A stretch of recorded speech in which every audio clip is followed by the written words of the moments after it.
Yo, what's going on, everybody? Friday Night Live. What's up, Don Juan? Yo, what up, architect? What's going on, Dialect? Chilling, man. Chilling. This here getting my camera right. Yo. Okay, yeah. We got a good one tonight, man. We got a real good Interstate Snake is on tonight with us. Interstate. And then I know some of the news that's been going on should definitely hold up the show this evening.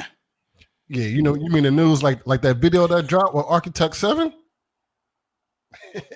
I don't know if that's news, but I catch you off guard with that one, Architect. Go ahead, man. Let's not be shy. Let's not dance around that, man. I know y'all checked out that Architect. Nah, man, go check it out, man. Yo, go check it out, and there'll be more coming. I guarantee you. Yo, man. I guarantee you there'll be more coming, man. Hey, I bet you didn't know that was gonna be such a viral hit, did you? Did you know? Well, you kind of know. It is what it is, man. Why you look like you kung fu? My man look like why you look like you kung fu, man? Oh no, I'm just saying. That video, look at it. That video was a kick-ass video. Nah, you gotta. There's a little delay on your screen versus the mic. What's good, man? What we got? What we got going on, man? What's up, Dialect? Yeah, I'm about to jump into birthdays and hip hop anniversaries. What's going on, everybody? By the way, happy Friday. Thank you for joining us, J Electronica. Yeah, first birthday we got. What's that? Rock Nation artist J Electronica celebrates a birthday this week. You know, he had a good 2020, man. Opened up with the release of his very first solo album featuring the one and only Jay-Z. What do you think, man? You think he got too much flack for having Jay? I thought the joint was tight. With Jay, it didn't matter to me. That joint was tight to me. Absolutely, man. I think he actually put Jay-Z. What was interesting, he actually made Jay-Z adapt to his style. You know, normally Jay-Z goes on there and does Jay-Z. But this time you have to get into that conscious realm to match with J Electronica. But I still feel like J Electronica held his own on that album. Yeah, he didn't. I don't think he got enough credit. A lot of people were giving him shit for having Jay all over it. But yeah, the first time I heard J Electronica, man, was when he was rhyming over the score for Eternal Sunshine for the Spotless Mind. So he just rapping over the score like for 12 minutes straight.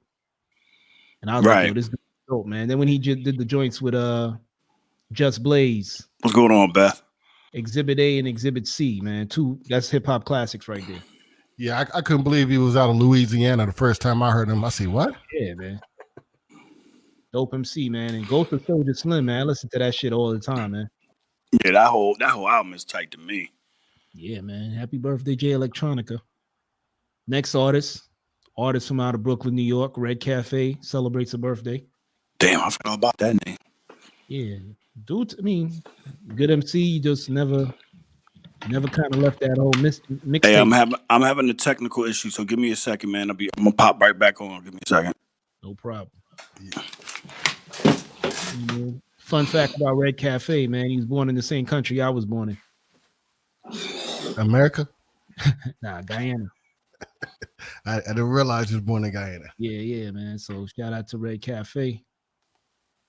Next person celebrating a birthday, man. DC's own Wale. Wale. Yeah, man. Shout out to Wale, man. I remember Wale when he first came out, man. Was his first album that Seinfeld album? Where he did a whole album about Seinfeld. That was his first? That was the first time I heard of him. Yeah. I remember catching Wale in the DC paper. Those of you in DC, you know the DC paper. They had a big headline saying "Who's up next?" was Wale, and you know what I'm saying. Initially, I didn't see it. You know, I remember seeing him at Howard performing. You know, at the time, I didn't think much of him, and you know, lo and behold, man, I remember, you know, he went from passing out flyers. The kid I used to see passing out flyers to a number one spot type of dude. So that's why they say don't shit on people. You never know who's gonna be what. I was at Howard. I used to see Wale passing out flyers, dog, and you know I would pass the brother every day, like, nah, dog. You know, so I'm taking the class. What up, Gary Szynski? You know who I saw passing out flyers and actually handed me a sticker online at the 930 Club in DC was Eminem. This was back when he was underground. He was just out there passing out stickers. He was doing a show with KRS-One and Buckshot. Wow. and everybody was booing him because they didn't know who this new kid was. They was throwing bottles at the stage, and like you said, that's the guy who you didn't want to upset right there.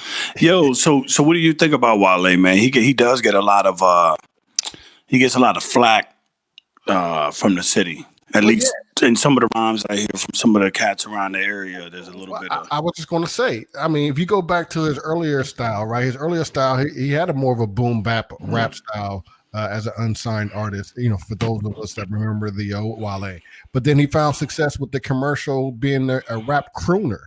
As it turns out, he said a crooner. A rap crooner, seriously, straight up. I mean, if you think about Wale's music and his rap style, it's more of a ladies rap. I mean, he's crooning for the ladies in his raps, and those are his biggest hits. And then too, he signed to one of the biggest labels in hip hop right now. Rick Ross's was it Maybach Music? Yeah, he's one of his artists, man. So he's had a few joints. He's had a few joints that I like. I mean, I wouldn't say that I'm going to look for it. You know what I mean? And listen, man, shout out to Wale, man, because, you know what I'm saying, there was a point in time where I could say I was DC and everybody was saying, look, ma, no hands. I don't get it. Yo, well, you don't get to hit. Oh, well, so, look, man, if you don't know that joint, what was that dude? I don't know the guy. You sing the song No Hands with Roscoe and what's the guy out of Atlanta with the dreads? Deborah's son. Forgot his name. Oh, Waka Flocka? Yeah, Waka Flocka. They had a big hit. The massive hit was the shit that put Wale on. You sound like an old head, man. He did a song with that. What kid. Up, Robbie? Deborah's son. Yeah, I know. Son. What you know about Deborah? And Deb, I watch Love and Hip Hop. I don't know who Deborah is. Next birthday, Mystical celebrates a birthday. Man, that's Mystical. He came a long way from them extensions. When he used to have those extension braids in his hair doing the boot camp click. And then when Master P signed him, and he had them big hits with Shake Your Ass and Make Him Say, Mm-hmm. Yeah, he had a lot of trouble, though, man. It seemed like he couldn't stay out of trouble. Yeah, man. The first trouble he had was with he had a crew called the Boot Camp Click. How you doing, Grace? What's up, Miss Martin? What's going on? What up, Robbie Bates? Yeah, he first came out. His first crew was called the Boot Camp Click. But, of course, he wound up having beef over the name with BCC from out of Brooklyn, Boot Camp Click with Black Moon, Helter Skelter. So they had a run in. Well, luckily Mystical was able to turn his career around once he signed with Master P. Yeah, but he had a lot of legal trouble towards the end of his career, though. That's what strikes me about Mystical. How does a guy have all this legal trouble and yet be a veteran? I mean, Mystical was in the U.S. Army. Oh, he was, yeah. That's why he named his crew the Boot Camp Click. Yeah, man. But happy birthday. I didn't even know that he was in the Army. Yeah. Okay. Next person celebrating a birthday, man. Jermaine Dupri. Sosco Def owner, producer of many Grammy Award-winning songs, and also an early hip-hop head, man. I don't know if you remember him, man. He was actually dancing with Houdini back in the day in the Fresh Fest when he was a little kid. So he's been hip-hop since day one. Yeah, and that name doesn't get mentioned too often in the old school realm, Houdini. Yeah, well, it's funny you mentioned that, but you gotta remember, Jermaine Dupri's father was in the business. They were also like managers for the Jackson 5 or something to that effect at one point. Do you think Joe Jackson let that happen? Well, he was I think his dad was a record executive or something to that, or A&R or something to that effect. His dad was in the business, so Jermaine Dupri is a legacy. Yeah, he's responsible for some, hip hop artists like the Brat, Criss Cross. Oh, there's no doubt in the effect that he had. Yeah, man. Yeah, Money Ain't a Thing with Jay-Z, man. Dude has too many hits to count, and he also dated Janet Jackson for many years. So yeah, and the big surprise, man, is because saying it ain't because of the looks. Next person celebrating a birthday, Lazy Bone from Bone Thugs and Harmony. Celebrates a birthday. I mean, already spoke about I guess last week we had Busy Bone. It was Busy Bone's birthday. Yeah, man. So shout out to them, man. Everybody knows their contributions to hip hop, man, giving us their original style and everything and all the classic hits that they had. So shout out to Lazy. That's right. If it wasn't for them, you wouldn't have the Amigos. Who's that? Trick Daddy. Yeah, Trick Daddy celebrates a birthday. A young Trick Daddy. The first time I met Trick Daddy, first time I was introduced to Trick Daddy was that joint he did with Trina called "You Don't Know Now." I was like that shit was a catchy ass song, man. And he had that one song called "I'm a Thug." I don't know if you remember that where he went into that fancy restaurant and the dude came in with the chicken costume and bought a bucket of chicken? Nah. Y'all remember that shit? Nah. I don't remember that, but I keep telling you, man. There was a certain time period, man, where I was dead set, man. I had my little, my little certain lane that I stayed in. Yeah, I'm messing with Trick Daddy though, man. He had some joints I messed with. I thought, he was commercial, but he repped Miami to the fullest, man. He had some good, some catchy joints. I think he was like Miami's version to me of Ludacris.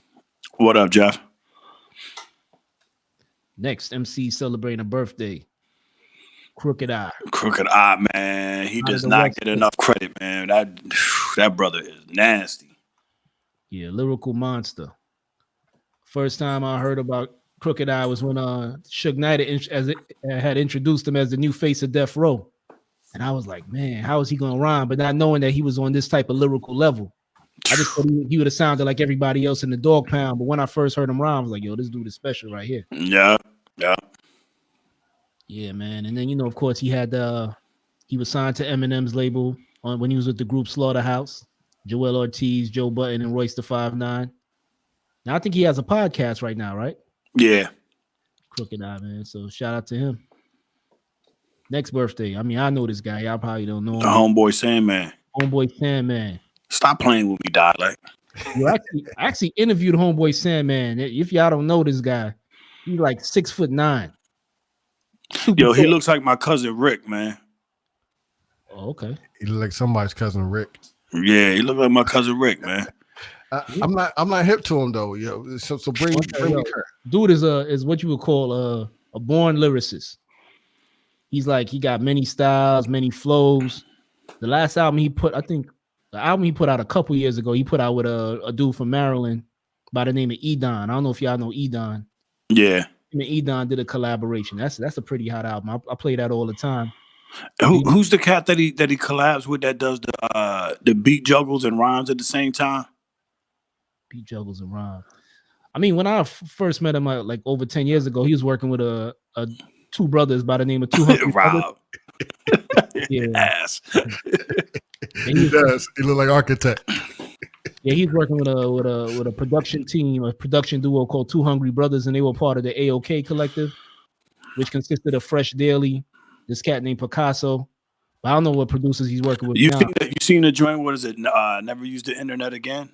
Yeah, that was. Yeah, joint is sick. Rags didn't get too much. That shit for me. That whole album was fire, man. I mean, I like weird shit, and I thought that shit was fire.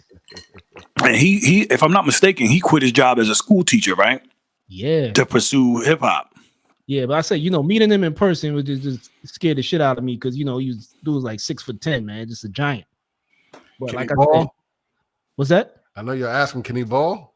I'm sure. Ask you, man, but he did his. I know he was hunched over in the studio, man. He couldn't even fit in that shit. That shit was like an Yeah, but shout out to Homeboy Sad, man. I mean, yeah, y'all gonna clown me for this, man. But why does that look like Dougie Fresh? Man, look like one of the dudes from Bone Thugs and Harmony with long hair. This is Trinidad James. Get it out of here. Celebrates a birthday. Why does he look like Dougie Fresh with a wig and some sunglasses, man? Yo, it's almost time for you to make the joke, man. Who does Trinidad James look like in this picture? Word. Next person celebrating a birthday. I'm pretty sure nobody knows who this is, but I'll let him know. Will Smith celebrates a birthday. I didn't notice he didn't jump off a cliff. What?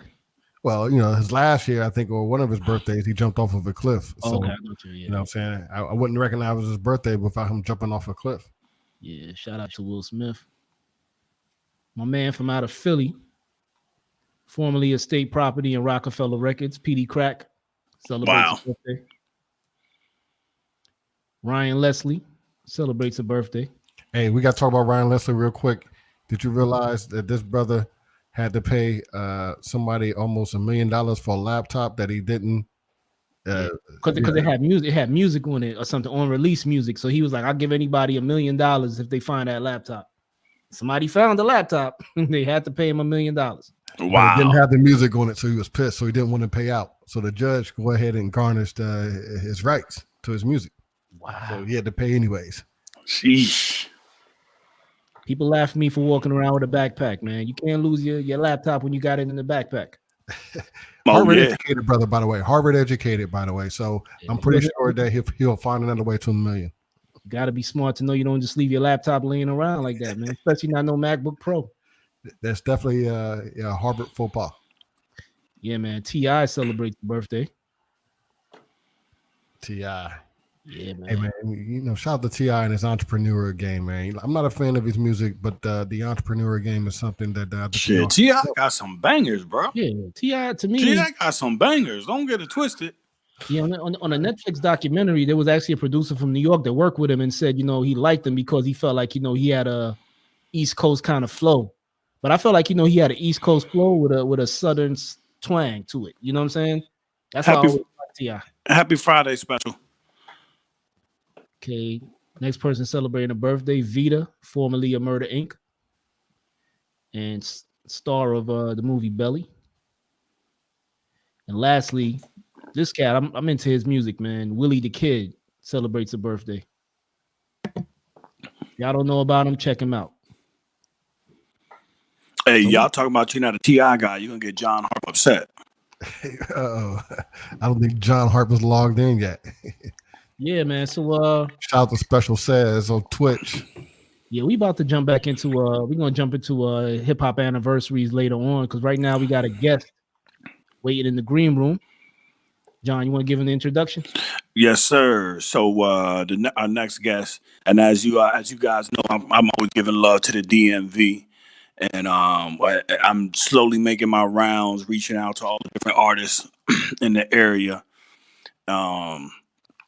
And it's only right that the next person I bring on, he has his clothing line, which is We Out Here Personally.com, that is. And he's collabed with the likes of members of the Locks, several big name artists, and he's constantly on the grind. This is Interstate Snake, and he's out of Woodbridge, Virginia, y'all. Give it up. What's happening? I'm just trying to get this lens right. There we go. Do your thing.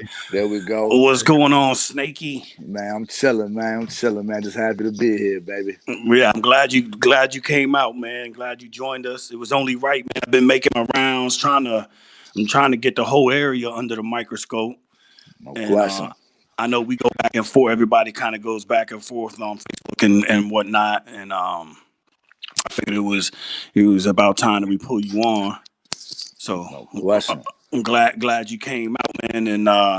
And for everybody that don't know, Interstate Snake is originally from Afghanistan. Am I right? Yeah, that's right. And so he makes his way for Afghanistan. So I mean, we could talk about the music all night, but I kind of wanted to get down to that because it's a different perspective to speak on as it pertains to people who are spoiled in the United States. And I guess give us a rundown, man. What do you recall prior coming to the States? What was your environment like? What was it like living in Afghanistan? Well, I mean, for real, I don't remember anything as far as living in Afghanistan because I was only 2 months old when we came to America. You know what I'm saying? Okay. Yeah, but like my parents literally, like I got smuggled to America. Like I ain't become a citizen till I was like 12, 13 years old. You know what I'm saying? Okay. Like, we realized like my story crazy. You know what I'm saying? Like we basically like was on some damn goats and donkeys going on the other side of the mountain to Pakistan. You know what I'm saying? I'm like 2 months old, and they had me like in a book bag, carrying me to the other side of the mountain, and we caught like some underground illegal flight to America. You know what I'm saying? And then we came to when we was out here. We was living in Alexandria, Virginia. I lived out there for like 10 years. You know what I'm saying? In like a 2-bedroom apartment. It was like 10 of us. You know what I'm saying? And I spoke about it. I spoke about it in my song "Rich Regardless" when I was talking about. You know what I'm saying? It was me, my father, my mother, my aunt, my uncle. They 3 kids, my grandmother, you know what I'm saying? So, I know what it's like to, it'd be, 4 people on a bunk bed 2 on the bottom, 2 on the top. I'm sleeping one way, my cousin sleeping the other way, her stinking ass feet all on my face and vice versa. And, you know, I know what it's like to be on, you know, WIC and food stamps and Section 8 and all that. But at the end of the day, I ain't realized how broke we was because everybody was happy. You know what I'm saying? Yeah, damn, man. I would have thought you was Puerto Rican by talking what you talking. That was the same thing for us, man. We of course we made our way from Brooklyn, New York.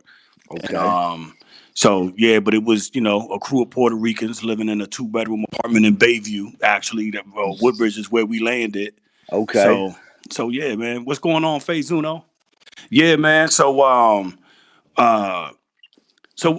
explain to us what you got going on, man. You got a lot of things going on right now. I know you got a new album did it drop yet? It's about to drop, right? Nah, not yet. I was just waiting on a couple of features to get cleared, a couple of situations to get cleared. But yeah, man, I got a joint coming out. It's called Thoughts from Snaky Baby. You know, that's like my alter ego, Snaky Baby. So you know what I'm saying? I'm getting back to kind of like the basics and back to, you know, at the end of the day, I've always been a big fan of like raw bars and like, you know, street life, like authentic street life stories, and just getting back to that. You know, I've dumbed down my music a lot, you know, but you know, I'm getting back to the basics and people keep telling me to get back to that raw Snaky Baby. So I'm, you know, that's what I'm about to hit y'all with. Yeah, so I was introduced the first time that I heard you was on a track with Rafiq, my homeboy Rafiq. Oh, that's my dog. Shout out to the big homie Rafiq. Yeah.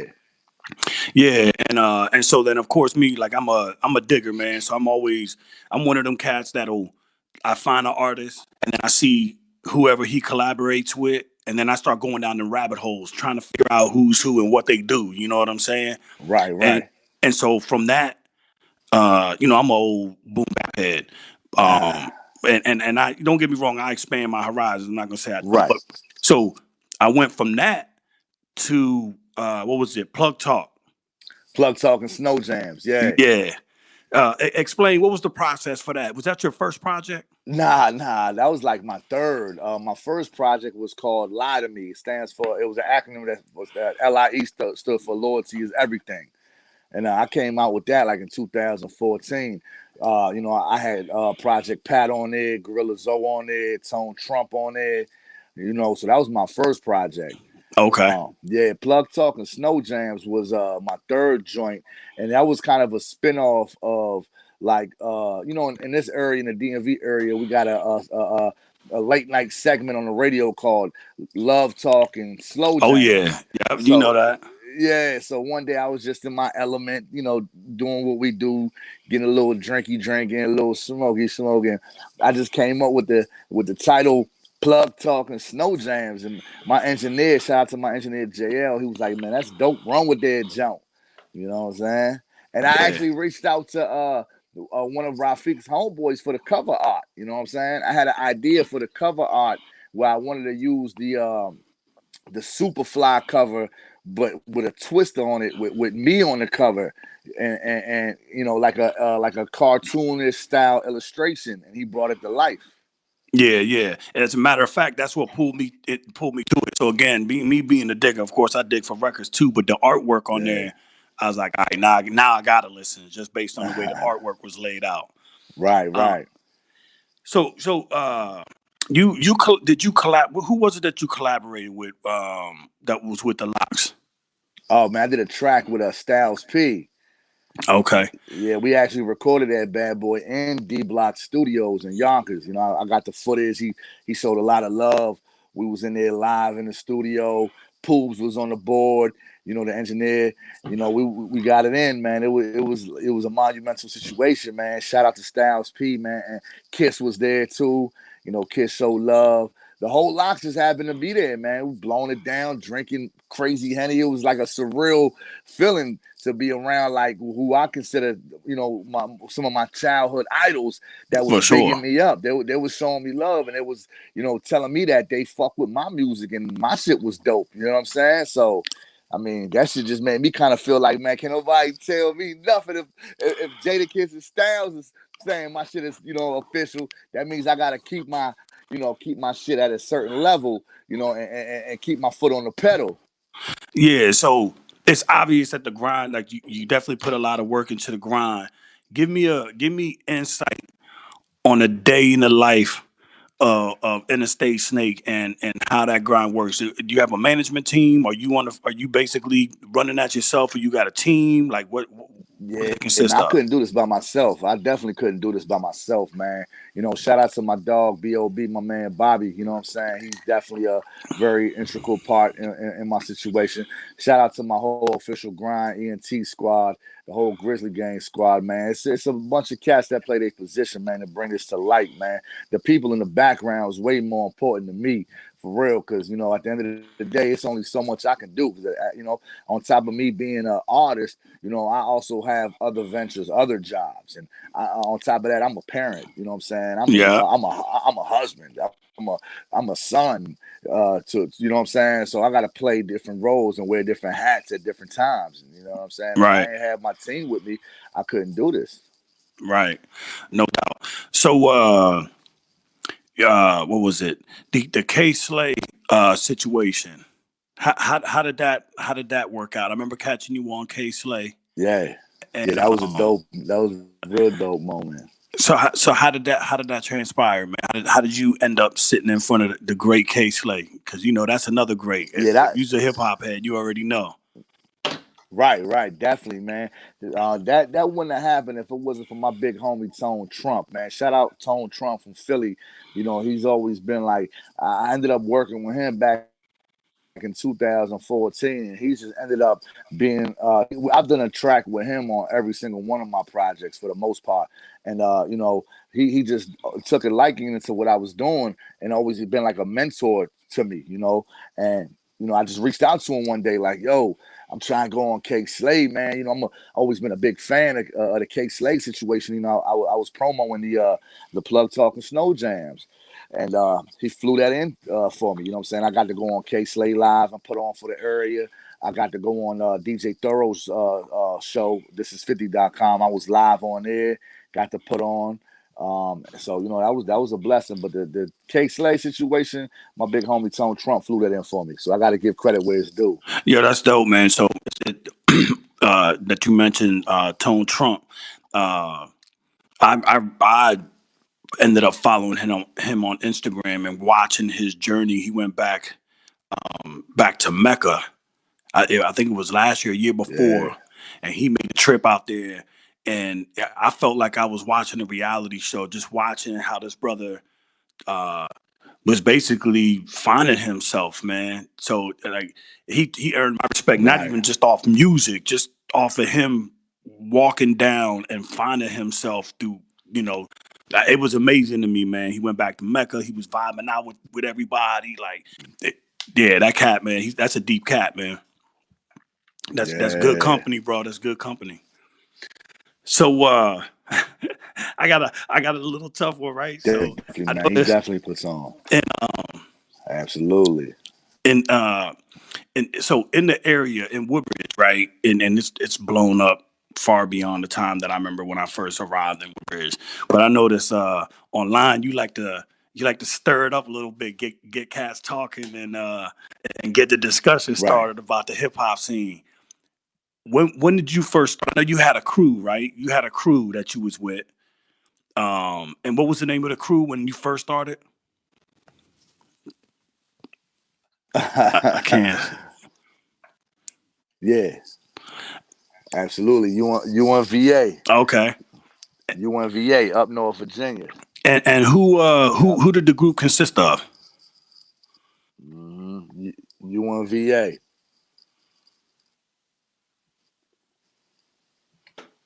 We losing them?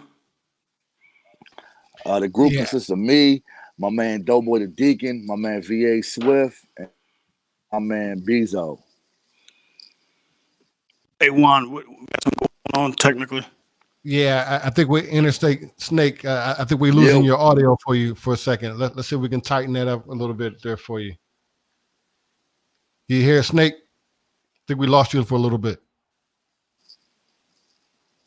I think you connected to a Wi-Fi. We're gonna have to try to get Snake back in here. Are you still? Okay. Is this something on my end? I Yeah, can I'm hear you here. I now, can hear. Snake. Are you good? Okay, I can hear y'all loud and clear. Was it something on my end, on my part? See, like there's a delay or something real bad. Yeah, I'm here. I see. I see y'all. Okay, I think we good. I think he's there. Yeah, everything been real solid on my end. Okay. Yeah. So anyway, we was back to we was talking about the old crew. Uh, what was some of the early times like? What how did it start out? How did everybody come together? And then how the movement started. How was those early days for you?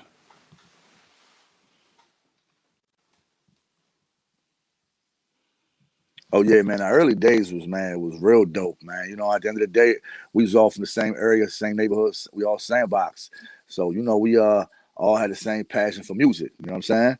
And basically just we all decided to buy a house and all live together and built a studio in that bad boy and was just recording 24/7, you know? So from there we there was a competition from the Source magazine that we won, and we took two bus loads of people from the area to Manhattan, and we won that competition. And we was in the Source magazine. You know what I'm saying? And everything just kind of took off from there. And do a lot of the members still are a lot of the members still engaged in the hip hop rhyming or whatever? You kind of like the last man standing. Well, nah, my man Doughboy the Deacon, he still do the music. My man Bezos more into beats, and my man Swift, he do music on it here and there. So I mean, for the most part, everybody still is in the mix. Okay. Okay. What you got, Juan? No. First and foremost, what I'm saying? I just want to say, how you doing, brother, man? Welcome to Hip Hop Citizen. You know what I'm saying? Big fan, long time fan of Interstate Snake. We out Salute. here. By the way, you know what I'm saying? We out here personally. Yes, sir. You know what I'm saying? I'm digging it. I seen Cardi B wearing a shirt, That's man. right. How'd she get a shirt? Yeah, man. That's when we had brought Cardi to DC, man. At the end of the day, we bumped into her at the at WPGC, and I gave her a hoodie. We was vibing, talking, and it was all organic. Exchanging information. Next day, she was live on Instagram and tagged me on the joint, and the shit went viral. You know what I'm saying? Same thing with Jada Kiss. Same thing with Nori from Drink Champs, CNN. Wow. I gave them a hoodie. I met them just in the mix, and they all just showed genuine love. Like Jada Kiss rocked the hoodie and posted it on his page and tagged me. And this is without me even asking. Like I didn't even ask him to do none of this. You know what I'm saying? Nori rocked the shirt in one of the Drink Champs episode, the episode with him and Mystical. I ain't even asked for none of that shit. You know what I'm saying? I was also amazed because I also saw you with the Nipsey Hussle. You also got in there with Nipsey Hussle. How did you get in there with Nipsey Hussle? Yeah, shout out to Nipsey, man. My cousin DJ Rob, he had brought Nipsey Hussle to DC back in like 2015. And we built that relationship from there and recorded a song called Shitting on Him and shot the video and all that, man. And due to his untimely death, a lot of things was delayed with that situation. Video's done, man. I ain't want to drop the video like around the time he passed away because just to how it is, man. People gonna be like, "Oh, he trying to ride Nip's wave that he died and this, then the third." But I genuinely fuck with Nip, so I just kept that shit on the back burner. Like, man, I don't even want people to think about this shit the wrong way because not for nothing, we recorded that song, man, like 4 years ago. That song is kind of old, but it's timeless music. It has a timeless vibe to it. Like, it has like a West Coast vibe to it. Like, you think Battle Cat produced it or something. You know what I'm saying? So that'll be out soon, man. But yeah, man, we definitely got it in with Nip. Nip recorded this. He recorded his he on the hook. He recorded the hook in Target Squad Studios in VA while he was out here. Interesting. Yeah, you brought up business a little bit. When I think of Nipsey, I also think about business, but I also think about like artists like Tekashi 6ix9ine. He was recently disqualified the #1 spot because of music bundling. You have an impressive merch game. How important is merch with record sales in today's digital age? And how do you find success in balancing both? Man, it's very important, man. To me, I make more money off my merch than the music. I mean, I give the music out. It's all on the platforms, but I still, everything's on YouTube, SoundCloud, whatever. You know what I'm saying? So I look at it like, if you rocking with, I put it out there like testers. Like if you in the streets, you give people testers, and if they like it, they'll come right back and cop from you. You know what I'm saying? Yeah, so the merch game, man, got hats, got the shirts, you know what I'm saying? I got slides, you know what I'm saying? Oh shit. All that. You know what I'm saying? Yeah, your merch game is definitely inspiring. I gotta ask you, and not to bounce around, but are you the baddest Afghan rapper out there? Is there another Afghan rapper better?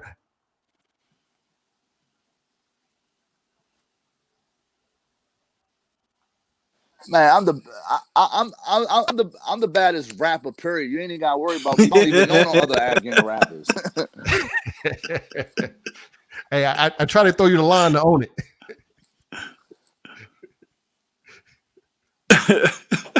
Yeah, now I feel you. I appreciate it, but I'm keeping it real. Man, shout out to my man Water. I got a homie named Water. Big up the Water from out Queens. I don't even think he rap no more though. He getting so, you know what I'm saying, like fried chicken spots. He ain't worried about no rap. You know what I'm saying? My man is on some real estate money.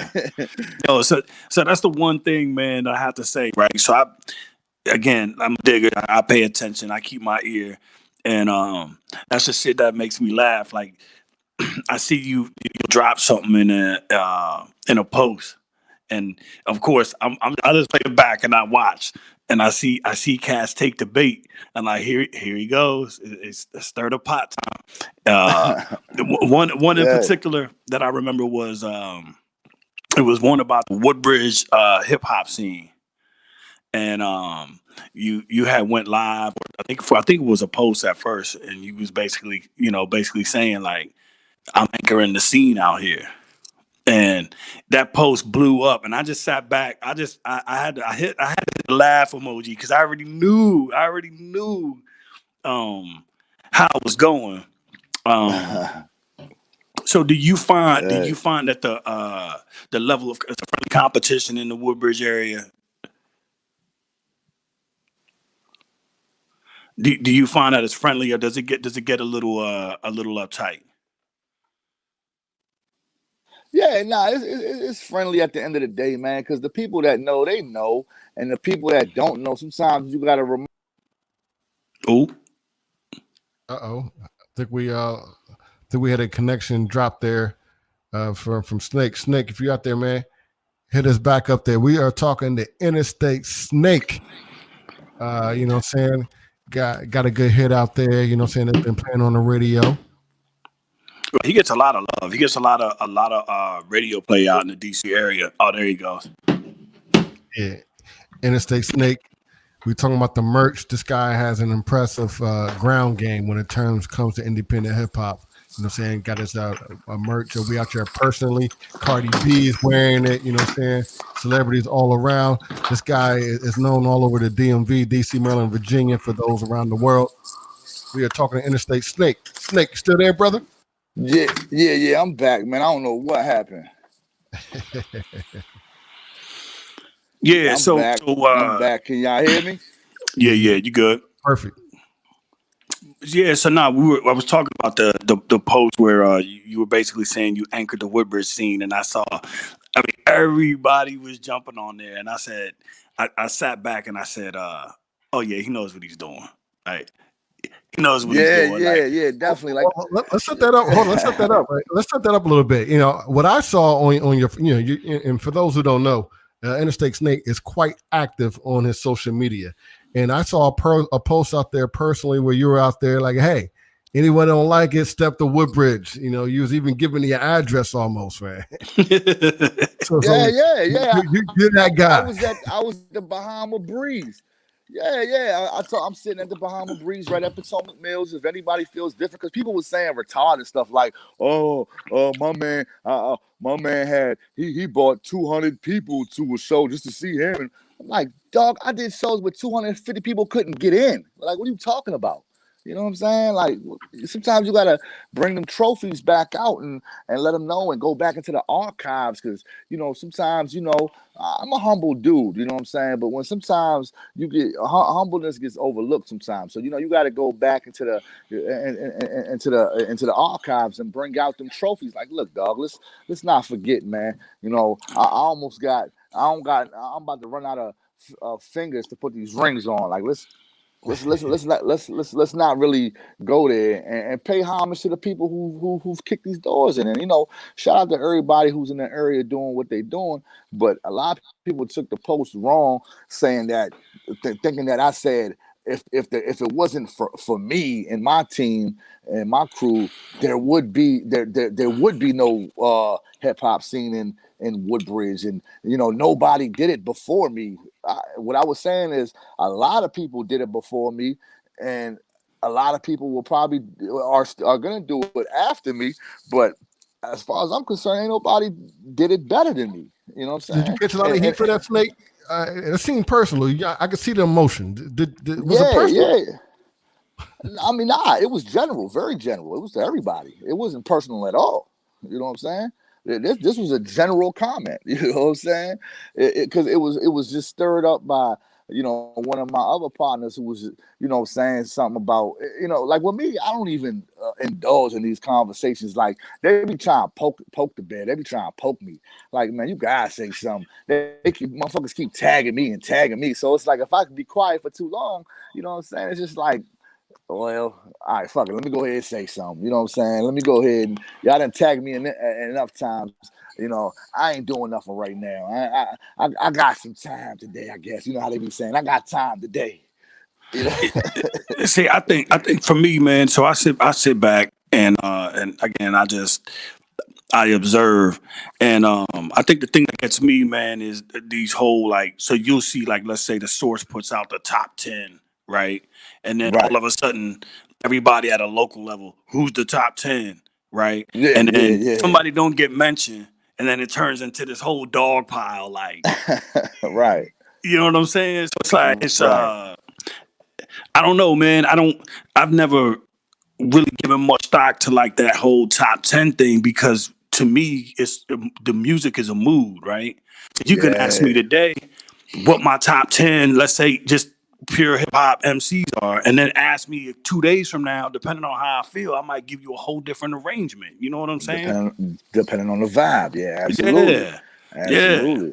Yeah. Now you 100% so I just right. never understood that, but I laughed at it because I'm just like, this the type of shit, like, egos. A lot of times, hip hop there's a lot of ego in hip hop, and so people. Yeah, it's a blood sport. You know what I'm saying? Yeah, it's a blood sport at the end of the day. It's one of them. It's one of them. It's one of them. Things. One of those situations where sometimes you gotta let your nuts hang. It's a very competitive. For sure. It's very competitive. Like, if your skin ain't thick and you can't take no criticism, then you need to get the fuck on. This ain't for you.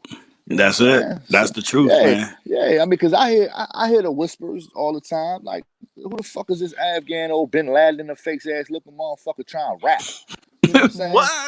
Yeah, it comes with the territory. At the end of the day, I'm very conscious that I'm an Afghan dude that's doing black music. Hip hop is black folks' music. Black people created hip hop. And I salute that, and I say that I know my history. You know what I'm saying? I don't never step over boundaries. You know what I'm saying? Like, I understand what the game is about. You know what I'm saying? I salute it, but at the end of the day, make sure you salute me. Also, salute me or shoot me, bro, because I done put in my leg work, and ain't nobody gonna take none of that from me. You know what I'm saying? I mean, at the end of the day, we could sit there and talk, like you said. You mentioned a lot of that stuff, like, you know, name another artist from Woodbridge, let alone the DMV area, that's been on K Slate, that's been in the Source magazine, that's been in the Double XL magazine numerous times, that's had 10 songs in regular rotation on the radio station in the nation's capital of the world. You know what I'm saying? Washington, D.C. Like, I have a song on the radio, a new song every 2 months. You know what I'm saying? And we're not talking no C-list, D-list radio station somewhere in bumfuck Kansas or something. You know, shout out to everybody in Kansas or whatever. No disrespect to y'all, though, but we talking about a market, Washington, D.C., where like the mix shows, they don't hardly ever play local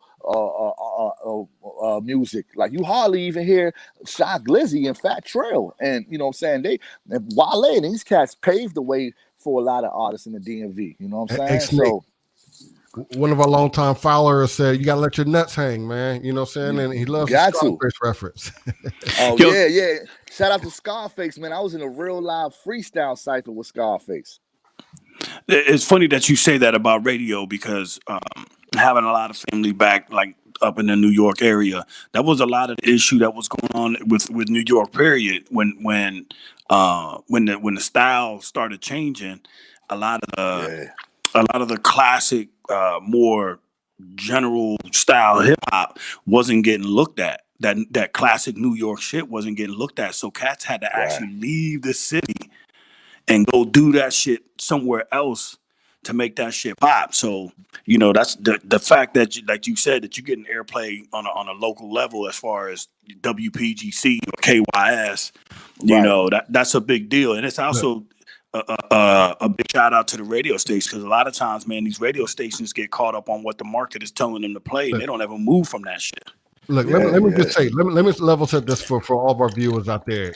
You know, you can go on YouTube right now and check out Interstate Snake's videos featuring Tone Truck. Flex Up, 54,000 views, 137,000 views from Cooking. You know what I'm saying? 21,000, 40,000. You racking up those views, man. You know what I'm saying? Let me just ask you this. You know, does lyricism matter? I mean, can you build a fan base outside of lyricism? Are you trapped? What do you say to people who consider your music to be trapped? Man, just like my man earlier said, like my man John said, man, it all depends on how I'm feeling that day, man. You know what I'm saying? Like, I consider myself very versatile. You know, I rap about what I know, what I've done. Like, everything with me is authentic. You know what I'm saying? If I'm feeling if I have flashbacks of 2005, 2006, I'm gonna write some trap shit. You know what I'm saying? If I just left my shorty and we just had a great night and we just left the you know what I'm saying, prime seafood spot, I'm gonna write some love music. You know what I'm saying? If somebody passed away in my family, I'm gonna write something like Rich Regardless, some pain music. You know what I'm saying? So with me, and lyricism matters to me a lot. Lyrics matter to me a lot. Like, you can go listen to Afghanim, the intro, listen to Barcelona, like, like metaphors, wordplays, double entendres, you know, that what the hell he say, rewind factor. Absolutely, all of that matters to me. You know what I'm saying? But of course, you gotta, like, with me, I know how to, like, I've done a lot of ghostwriting for a lot of artists too. I ain't gonna name nobody, because, you know, that ain't fair, you know. But I know my penmanship is immaculate. Like, you know what I'm saying? I'm vertically integrated. Any truth that you wrote for Jay-Z? Oh man, we're gonna keep that on a hush, you know. You know what I'm saying? Shout out to Rock Nation though, man. Shout out to the homies out there. They show a lot of love, man. Shout out to Vegas and all of them. You know what I'm saying? Yeah. We're talking to Interstate Snake. You know what I'm saying? Rich Regardless has been getting a lot of rotations on the DC airwaves. Snake, why is it that you think is music more decentralized now? Is there such thing as a universal hit, or do you got to hit the individual markets and work it that way? Why do you think, even with internet, why isn't your music just getting, you know, why isn't it being played everywhere? I mean, it actually is, dog. I got a big fan base in Japan, big fan base in Australia. You know, Overseas. yeah, Germany rocking with me. You know, so it actually is because with me, man, I be rocking with the DJ pools, man, just to give young up and coming artists and aspiring artists some game, man. Reach out to these DJ pools, man. There's like exclusive pools like DigiWax, MP3 Wax, City DJs where they service your music. You know, you of course you gotta pay them because at the end of the day they doing you a favor, not even a favor but a service.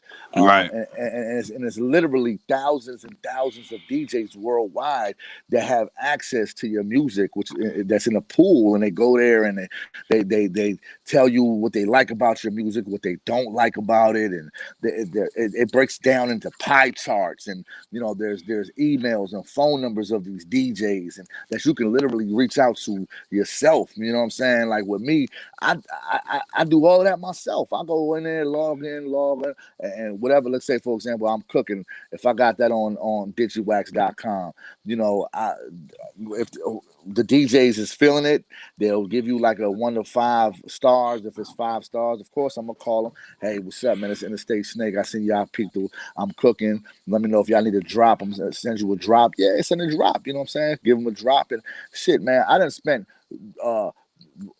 3-4 days in a row, literally just sitting there giving DJs drops. You know what I'm saying? Just going on there and just doing that legwork, reaching out to them. So, you know, That's dope, man. You know, for me, man, anybody that knows me, I'm a DJ centric cat to begin with. You know, I write my rhymes or whatever, but I'm right. always gonna give the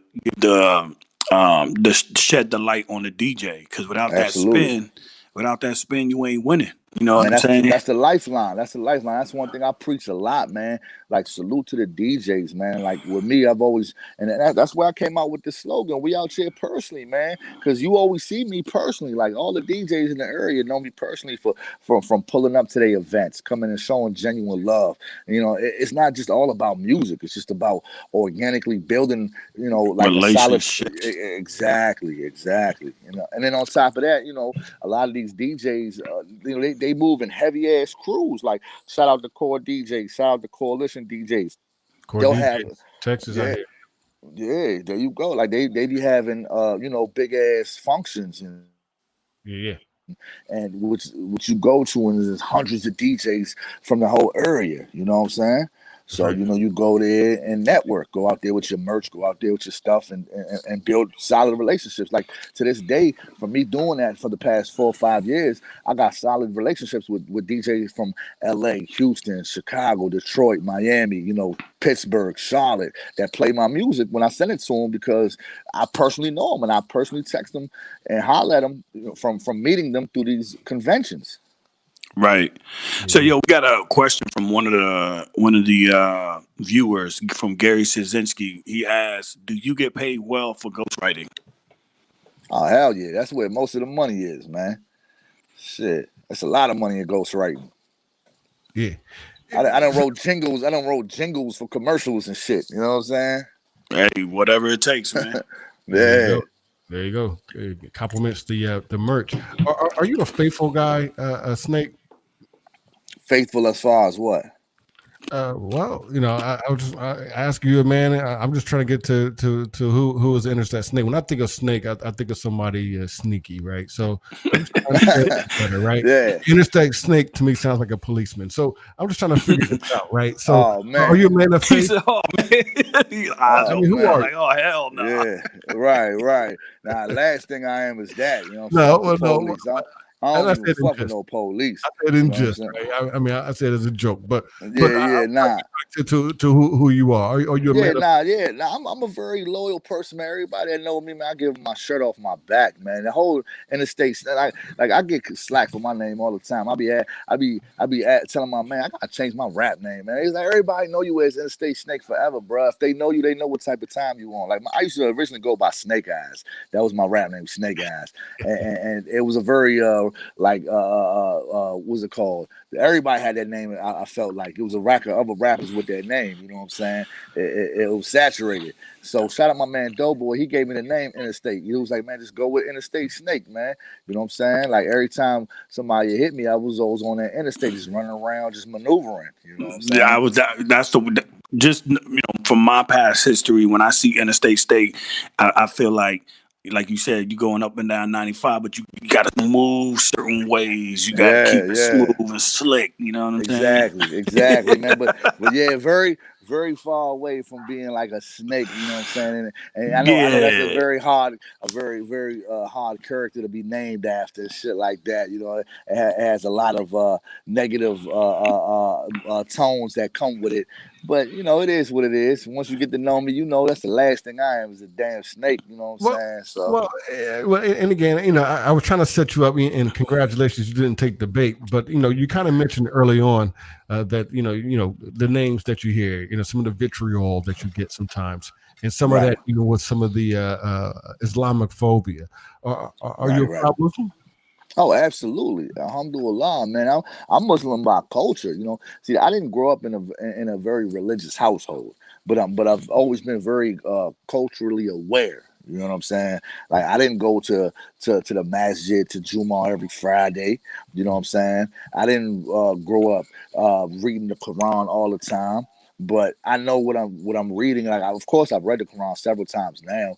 But yeah, man. Like I've always been culturally aware of Islam. And so I mean, you mentioned that you kind of you pretty much grew up in you just as American as anyone else. So you grew up in American. I mean, do you feel a sense of loss of culture, being so distant from home? I mean, I've tapped into it a lot more. Like I went back in 2008 for the first time, and just to kind of see what it's like and see what's going on. I felt like I was in the 15th century or something. Like, what I'm saying? Cats are still taking shits in outhouses, and it was crazy. You know what I'm saying?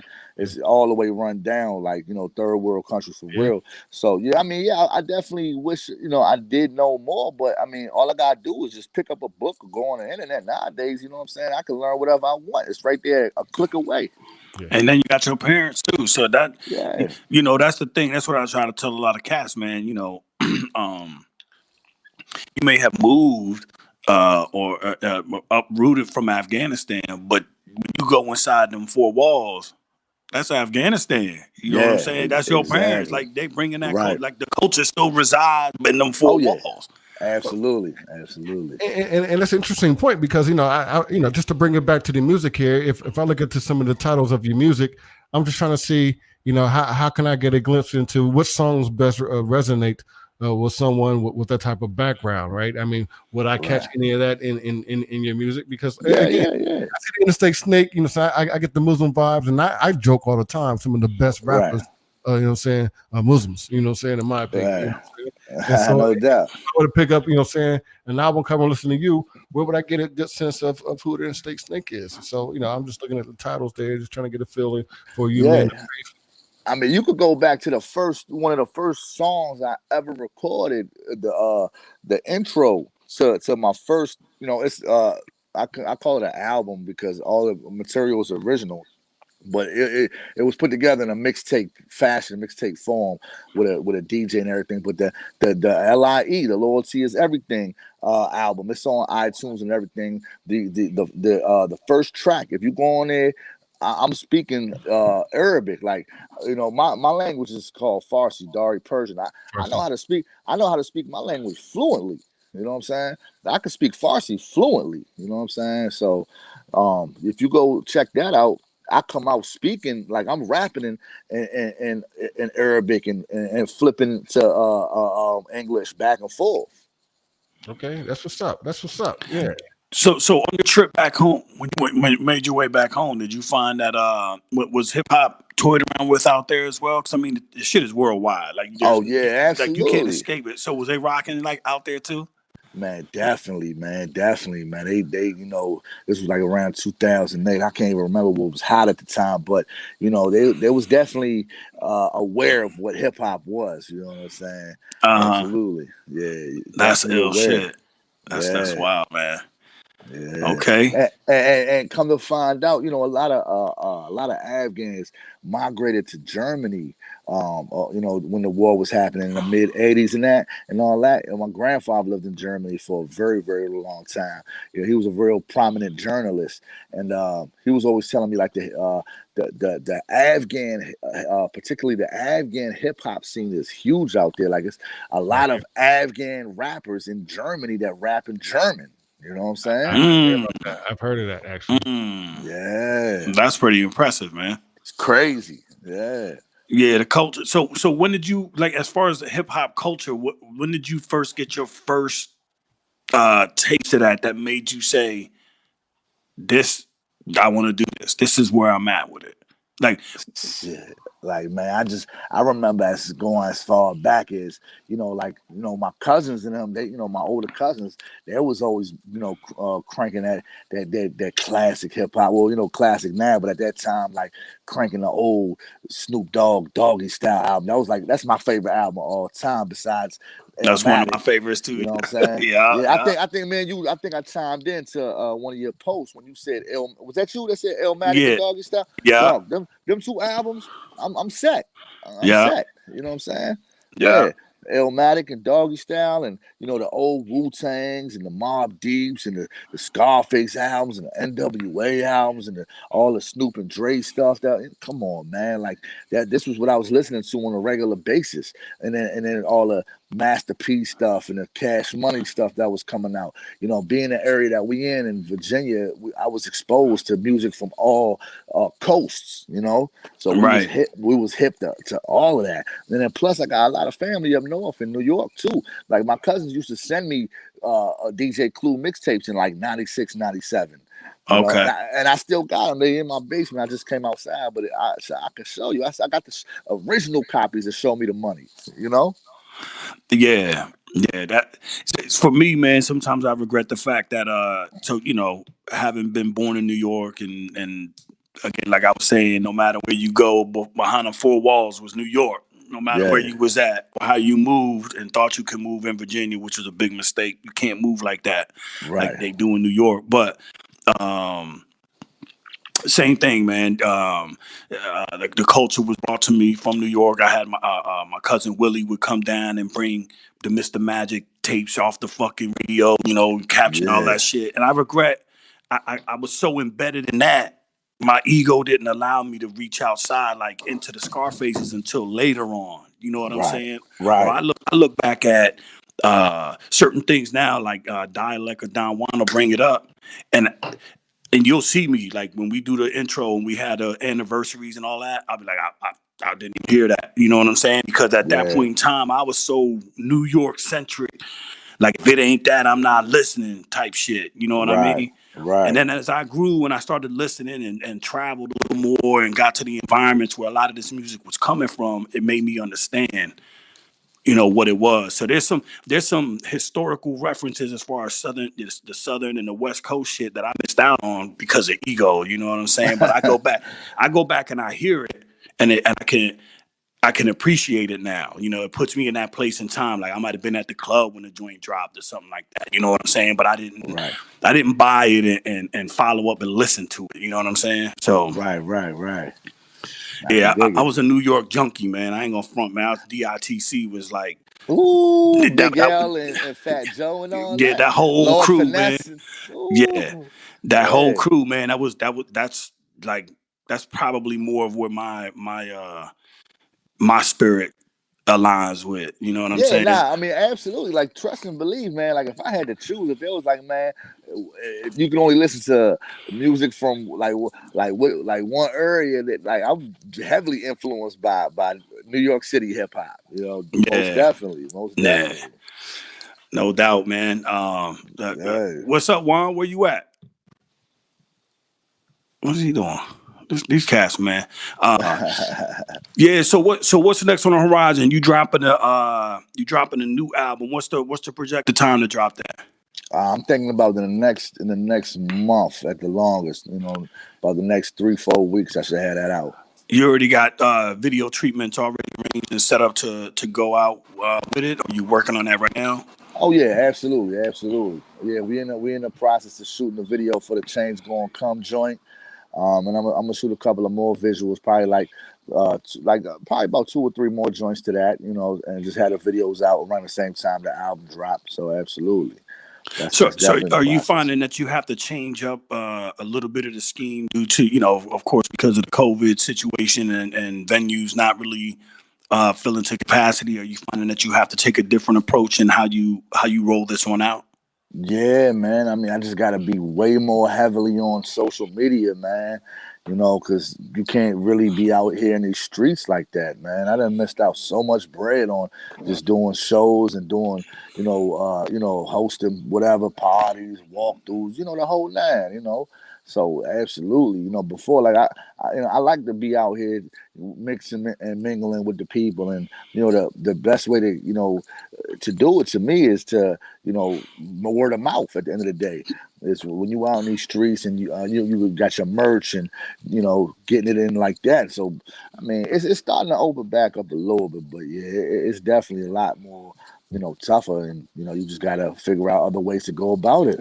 What keeps you Yeah. going, Snake, man? I mean, what motivates you in this game, man? I hear your frustrations every now and then in some of your posts, but what keeps you motivated? What do you love about the hip hop game, man? What do you love about Man, I just love the process, man. I love the process and just coming up with something mean and hitting that studio and just being in front of that mic, putting it together. And another thing that always keeps me motivated is just random people I've never met in my life from all walks of life, all different backgrounds and parts of the world that DM me and chime in and be like, "Yo, bro, I wake up to your song Determination every day. That's my favorite song in the world." Or some random cat would be like, "Dog, like, I listen to Rich Regardless whenever I'm down and out, and it helps me, through life and, shit like that." Like, I never thought that a random motherfucker life would change over my music. You know what I'm saying?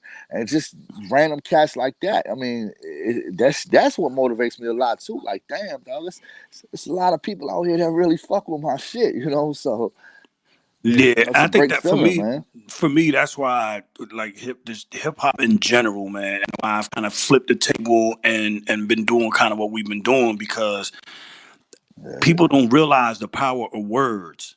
And exactly.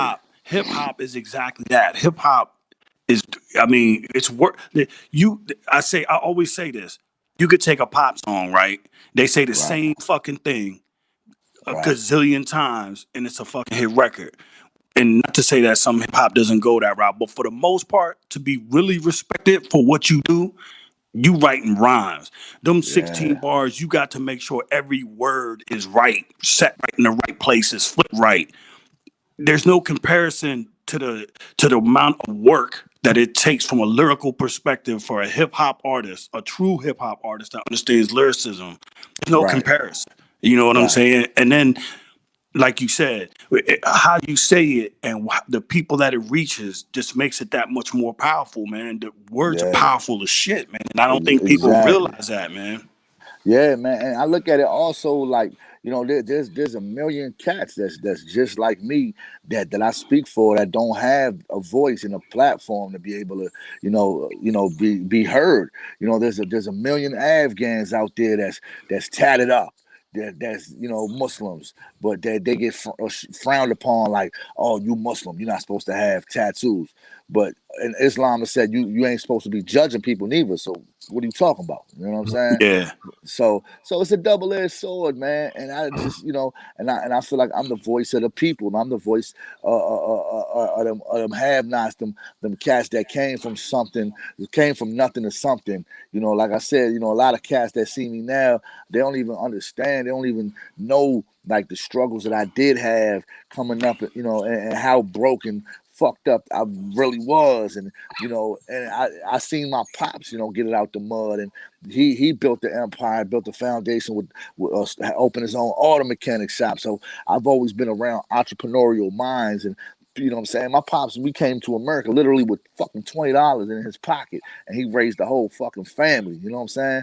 So I know what it's like to have absolutely nothing, to be able to have something. So I feel like shit, man. if I can make it this far, and I still got a long ways to go, anybody can make it, you know. And I'm no different from nobody except my grind is. You know what I'm saying? I might not be the best MC. I might not be the most flyest motherfucker, or the most, you know, well dressed, or the most this and the most that. But one thing I do hang my hat on is you're not gonna outgrind me.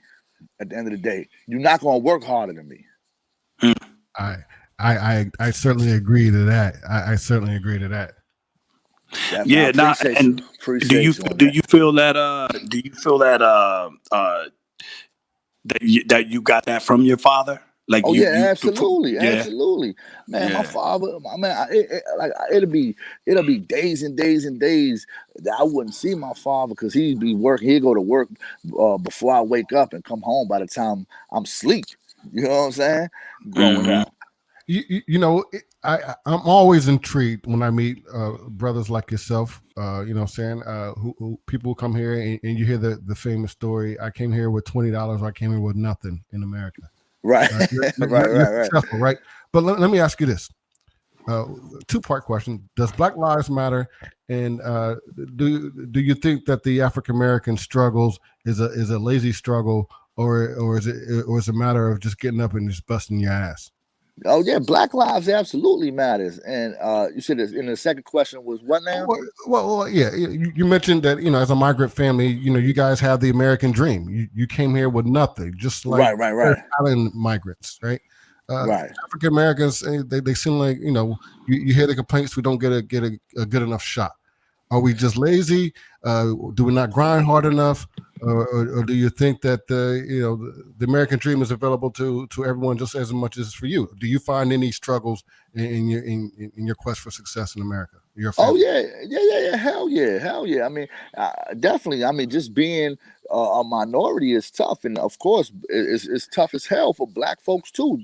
Just as tough. I wouldn't say, you know, Black people are lazy, nah, because I know, like my man Cheeto, you know, his pops is rest in peace, Mr. Lennon. You know what I'm saying? He was my old accountant too, you know. But I know him. He was like a father figure to me. Also, was one of the most successful people I've ever met in my life, and he's a Black man, 100% Black man from Alexandria, Virginia.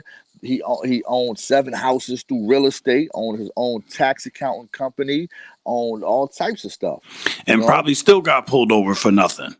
Exactly. You know what I'm saying? So unfortunately, man, we live in a fucked up world, man, where the chips is stacked against minorities and especially Black folks, bro. Like, yeah, nah, I'm not gonna sit here and sugarcoat shit. You know what I'm saying? We live in a world where a fucking a white cop can kill a Black woman and get away with it, like while she sleep. While she sleep, bro. You know what I'm saying? Like, that's crazy to me. And this is 2020. This ain't gun rights. Yeah, to me that's the issue of gun rights. They took away a man's right to protect his home, and that was supposed to be the Second Amendment purpose in the first place. That's the whole purpose. Right. Yeah, man. So, man, it's definitely like that. It's very hard, and I mean, I wouldn't be able to say how hard it is to be as a Black man, being I'm not Black, but I've seen it. Firsthand, you know what I'm saying? It's just struggle different, though. It's just struggle different as a migrant, a Muslim man, or a migrant Afghan. I mean, do you go to a bar and there's a bunch of Afghans? They all complaining to, well, hey man, why do you pull me over too?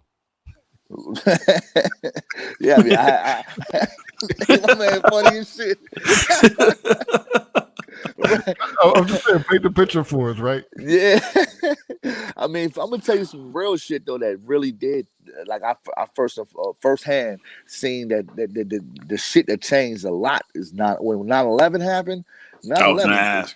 That shit fucked up a lot of stuff for Muslims, because Islam represents peace, man. Like, Islam doesn't represent like terrorism and like these wild ass motherfuckers. These I forgot the name of that. The wild motherfuckers who be doing them videos and chopping off heads and all that wild shit. That's not Islam, man. You know what I'm saying? I was gonna ask you: Are the Sunnis soft or the Taliban's the hardcores? I mean, even in Christianity, right? You got your hardcore Christians and you got your softy Christians, right? Nah, that ain't got nothing to do with hard or soft. Like I'm a Sunni Muslim, you got Sunnis and Shiites, but Taliban's mostly the Taliban's. They Pakistanians. They from Pakistan. You know what I'm saying?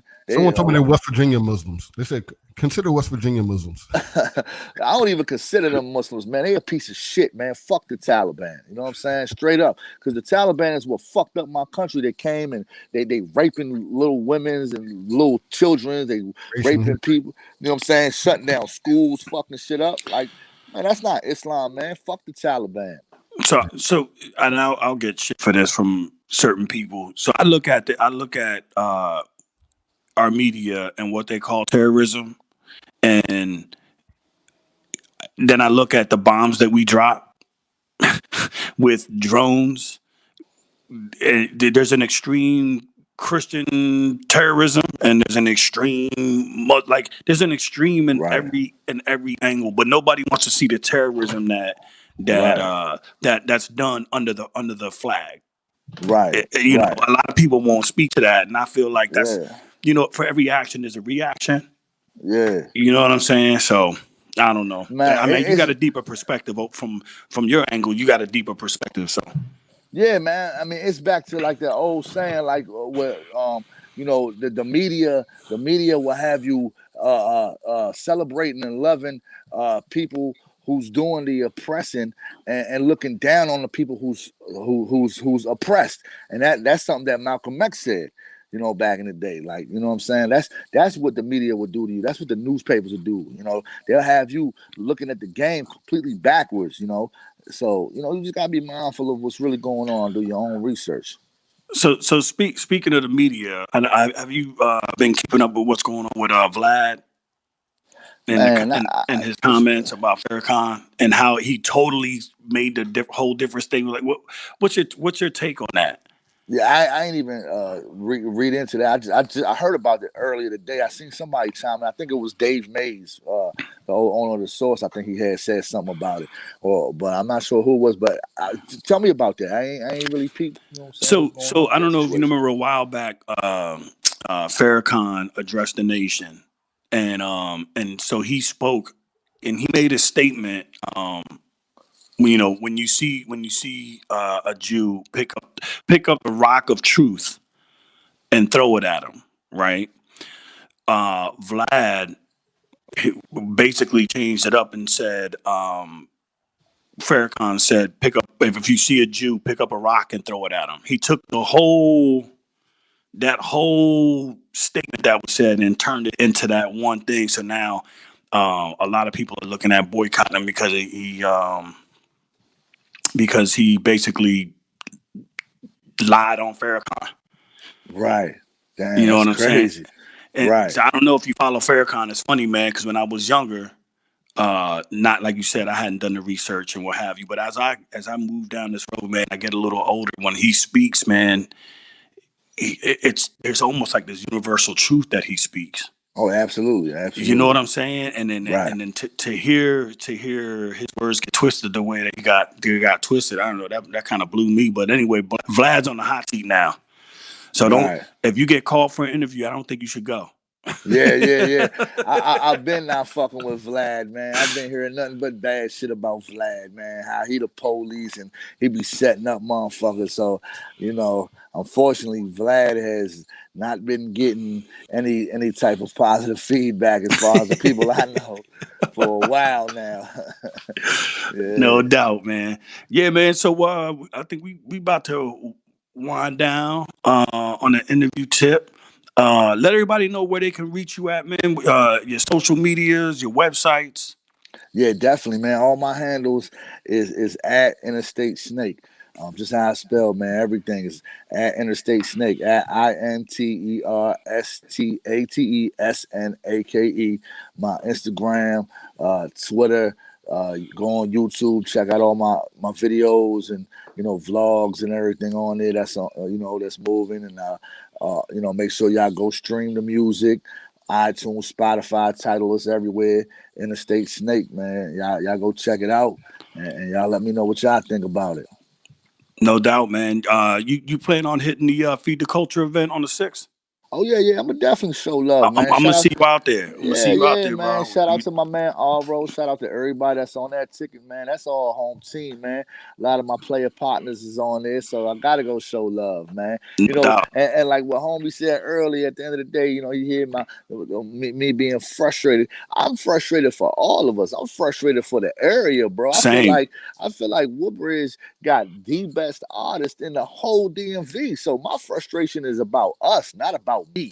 And for some reason, people like when I speak, I'm speaking for us. I want to make that very clear. I'm not speaking about me. I'm good. I don't need this shit. I'm always gonna be good.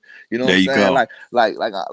At the end of the day, people know what I've done. Everywhere I go, every interview I've done on whatever station, whether I'm on K-Slay, I'm on this station, that station. When they ask me where I'm from, I specifically say Woodbridge, Virginia. You know, I know we a small little town, man, but we got a lot of power, man. It's a lot of power when you ball that fist up and move as a unit, man. So when I speak, I'm speaking for us. So what frustrates me is like I be looking at it as like a lot of times, yeah, I feel like I'm in the front line. I'm the one that's making a lot more moves than a lot of other people. So why not, back my situation up, help me kick these fucking doors down so we can bum rush this motherfucker. You know what Right. I'm saying? Instead of saying, oh nah, man, fuck that nigga Interstate Snake. Fuck him. I'm Yeah. better than him. I could do what he doing way better. Well, then do it. You know what I'm saying? Go do it. Yo, so that's why we're doing what we're doing, man. I get a lot of shit over here because I'm always grabbing DMV heads. You know what I'm Right. saying? But Right. man, bro, I'm a motherfucking old head. I've been around. You know what I'm saying? I've seen No heads doubt. come and go. Anybody that knows and been around knows I'm a fucking hip hop head. You know what I'm saying? Absolutely. I'm a And I student of the look game around. too. Yeah. I look around and I'm like, yo, everybody, there's so much fucking dope shit out here, but everybody stays Most definitely. siloed. You know what I'm That's saying? it. We get into these environments and we have these conversations, then everybody goes back to their corner and dope shit happen. You know what I'm Yeah. saying? Like, Right. let's pull this shit in, man. Yeah. Let's pull this shit in. Like, that's where I'm at with it at this point, man. Like you said, I'm Right. good. Like Right. I got shit. I'm good. Like, Yeah, I that's what don't I'm really saying. need this shit. I love Right. this shit. That's exactly, and that's the thing. And then people be like, "Oh well, what have you done for the Woodbridge area? Why don't you go ask certain rappers that's reached out to me? You know what I'm saying? I don't know what the next cat needs and what the next cat wants, but I promise you, if you reach out to me and ask me, a Snake, hey, what's up with the plug on getting on this station? Or what's up with the plug on doing this? On everything I love, I'm gonna try my best to fly you in, bro, and speak highly of you if I fuck with you genuinely, this, then the third. But if you don't reach out to me, and because a lot of people just feel like, oh man, they don't want to feel some type of way that, oh man, I ain't had to go through Interstate to get this plug or that, and that's cool too. You know what I'm saying? But I mean, shit, bro, a closed mouth don't get fed. I'm trying to make it easier for the next person. I'm trying to help cats skip certain steps that I took that you don't have to take. And all it takes is you just holler at me. I got you, dog. It ain't nothing. Yeah, and the ill thing too, man, is what I notice also is I agree with the helping him and pulling heads on, but heads also got to do the work too. Like That's it. Yeah. you also got the heads that are like they think they're just gonna jump right in, and that's just gonna be like, pew, and Yeah. take off. That shit ain't happening that way, man. You can give them all the Yeah. plugs you want, but Right. if they ain't doing the work they supposed to be doing, that shit's for naught. You know what I'm Right. saying? Right. Now you right 100%, man. 100% right, man. And like I said, all I can do is cats reach out to me and you need a certain situation, I'm gonna fly you in. But like you said, you gonna have to do the leg work. You know what I'm saying? Right, You gonna have to stay on top of that shit. right. This ain't 50 Cent and G Unit. You know what I'm saying? Right. Yeah. Right. Exactly. Yeah. Yeah. So, No doubt, man. Hey, man, I appreciate you stopping through. Hey, East Storm for sure, bro. We definitely get them to the East because they've been around for a minute too. Oh, that's my brother, man. Shout out to East Storm, Phrase, the whole Midi East, man. I ain't got nothing but love for them cats. Yeah. So E, yeah, there you go. He said love shows and podcasts. Yeah, Yeah. East E. Storm, salute. Definitely got to get the Midi East on here. It's been around. You guys been around for a minute, man, and been holding a good foothold in Northern Virginia. We got to get that popping, man. We got All to the way reach out. solid, man. All the way solid, man. Them brothers know how long and how hard I've been grinding, man. Them cats is always show love, man. Nothing but genuine love, man. Yeah, Interstate Snake, man. You know what I'm saying? I've been following you for a long time, man. Proud of your success, brother. Continue Thank love, you, man. And make sure you Thank you. stop by and check us out, man, on your next drop, man. You know what I'm saying? Absolutely, man. I definitely got to come back on the show as soon as the album drop, man, and get that promo run going. Hey, look, man. I know we spoke on the DM earlier, man. Once I get a few things situated, man, I want you guys to come out and do an in studio performance. Throw that joint on the stream and let the world see that shit, man. Let's do it, man. Whatever y'all need, man. Whatever you need, big homie, I'm here. No doubt, man. Yeah. So if you're gonna be at the Feed the Culture event, man, I'm gonna see you out there, man. We'll dap up and chop it up, homie. Let's get it. No question. And all right, bro. Snake, everybody, you know, Interstate Snake, man. Thanks for stopping through, bro. Baby, baby. Yo, man. Another dope MC, baby. Yo, see, man, people keep asking me why I keep bringing DMV on. There's a reason why, man. There's a reason why. This brother, man, got over 1 million views on YouTube. Independent people. There's a science behind this shit, man. Trust the process, man. Pay attention. Look, man. Yeah, DMV. There's just too much dope shit in DMV, and there's too many flavors to pick from. So why not? Why can't we be the ones to bring it to everybody, man? Yeah, Dialect, I know you're in the back, you know what I'm saying, checking that out, man. What do you think of Interstate Snake, man? You know what I'm saying? Yeah, it was a good interview, man. I liked it. Yeah. So I know you up top up there from Brooklyn. You know, we say Woodbridge, you probably was thinking Jersey. No, I know. Listen, you took me to Woodbridge, man. You know what Woodbridge is? Many times. It's okay. There's a Hoodbridge, Jersey, and there's a Hoodbridge, VA. Yeah, nah, man. You know, I'm bringing other heads in. We got other heads from other areas coming in. Don't get it twisted, but there's gonna be a high influx of. Yeah, exactly, Gary. Stop fucking playing with me, man. Everybody that knows me know I've been around for a minute. I'm a hip hop head. I give love wherever I go. There ain't no ego here. You know what I'm saying? Unless there needs to be, but I don't really think there needs to be, man. Yeah. Hey, Bates, we definitely gonna do that. I already know. Big shout out to Snake, man. You know what I'm saying? I think another great man. Hope we catch him back, man. You're gonna hear more from Snake, I'm sure. When he drops a new project, we're gonna have him on. And like I tell everybody from the DMV that we've already brought on, whatever they need, man, they just, reach out. We'll get it going. Yo, HipHopCitizen, baby. Word, so man. We heading into the news and trending shit. Nah, we're gonna do it real quick. Let's run through the album anniversary since we didn't have a chance to go through that. Okay. Yeah, man. So the first album we got celebrating anniversary this week. Big Daddy Kane released the second album. It's a Big Daddy thing.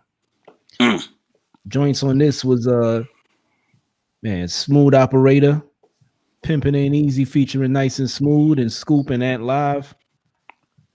He did Warm It Up. Kane was on this. That's my jam right there. And, this ain't the one that had the Wrath of Kane, right? I don't believe it. Live at the Apollo, or that might have been his first joint. Yeah, it might have. You might be right, but the joints I remember, those joints I just named, and the Lean on Me joint, the Learning, the remix. Yeah, he put that joint was on the album too. Shit, my all-time favorite joint from Big Daddy Kane was the Wrath of Kane Live at the Apollo. That shit right there will forever be one of my favorite joints. Word, I gotta check that joint out, man. So next album we got celebrating anniversary, man. Cameron released his second album, SDE. I believe he released this back in 2000, if I'm not mistaken.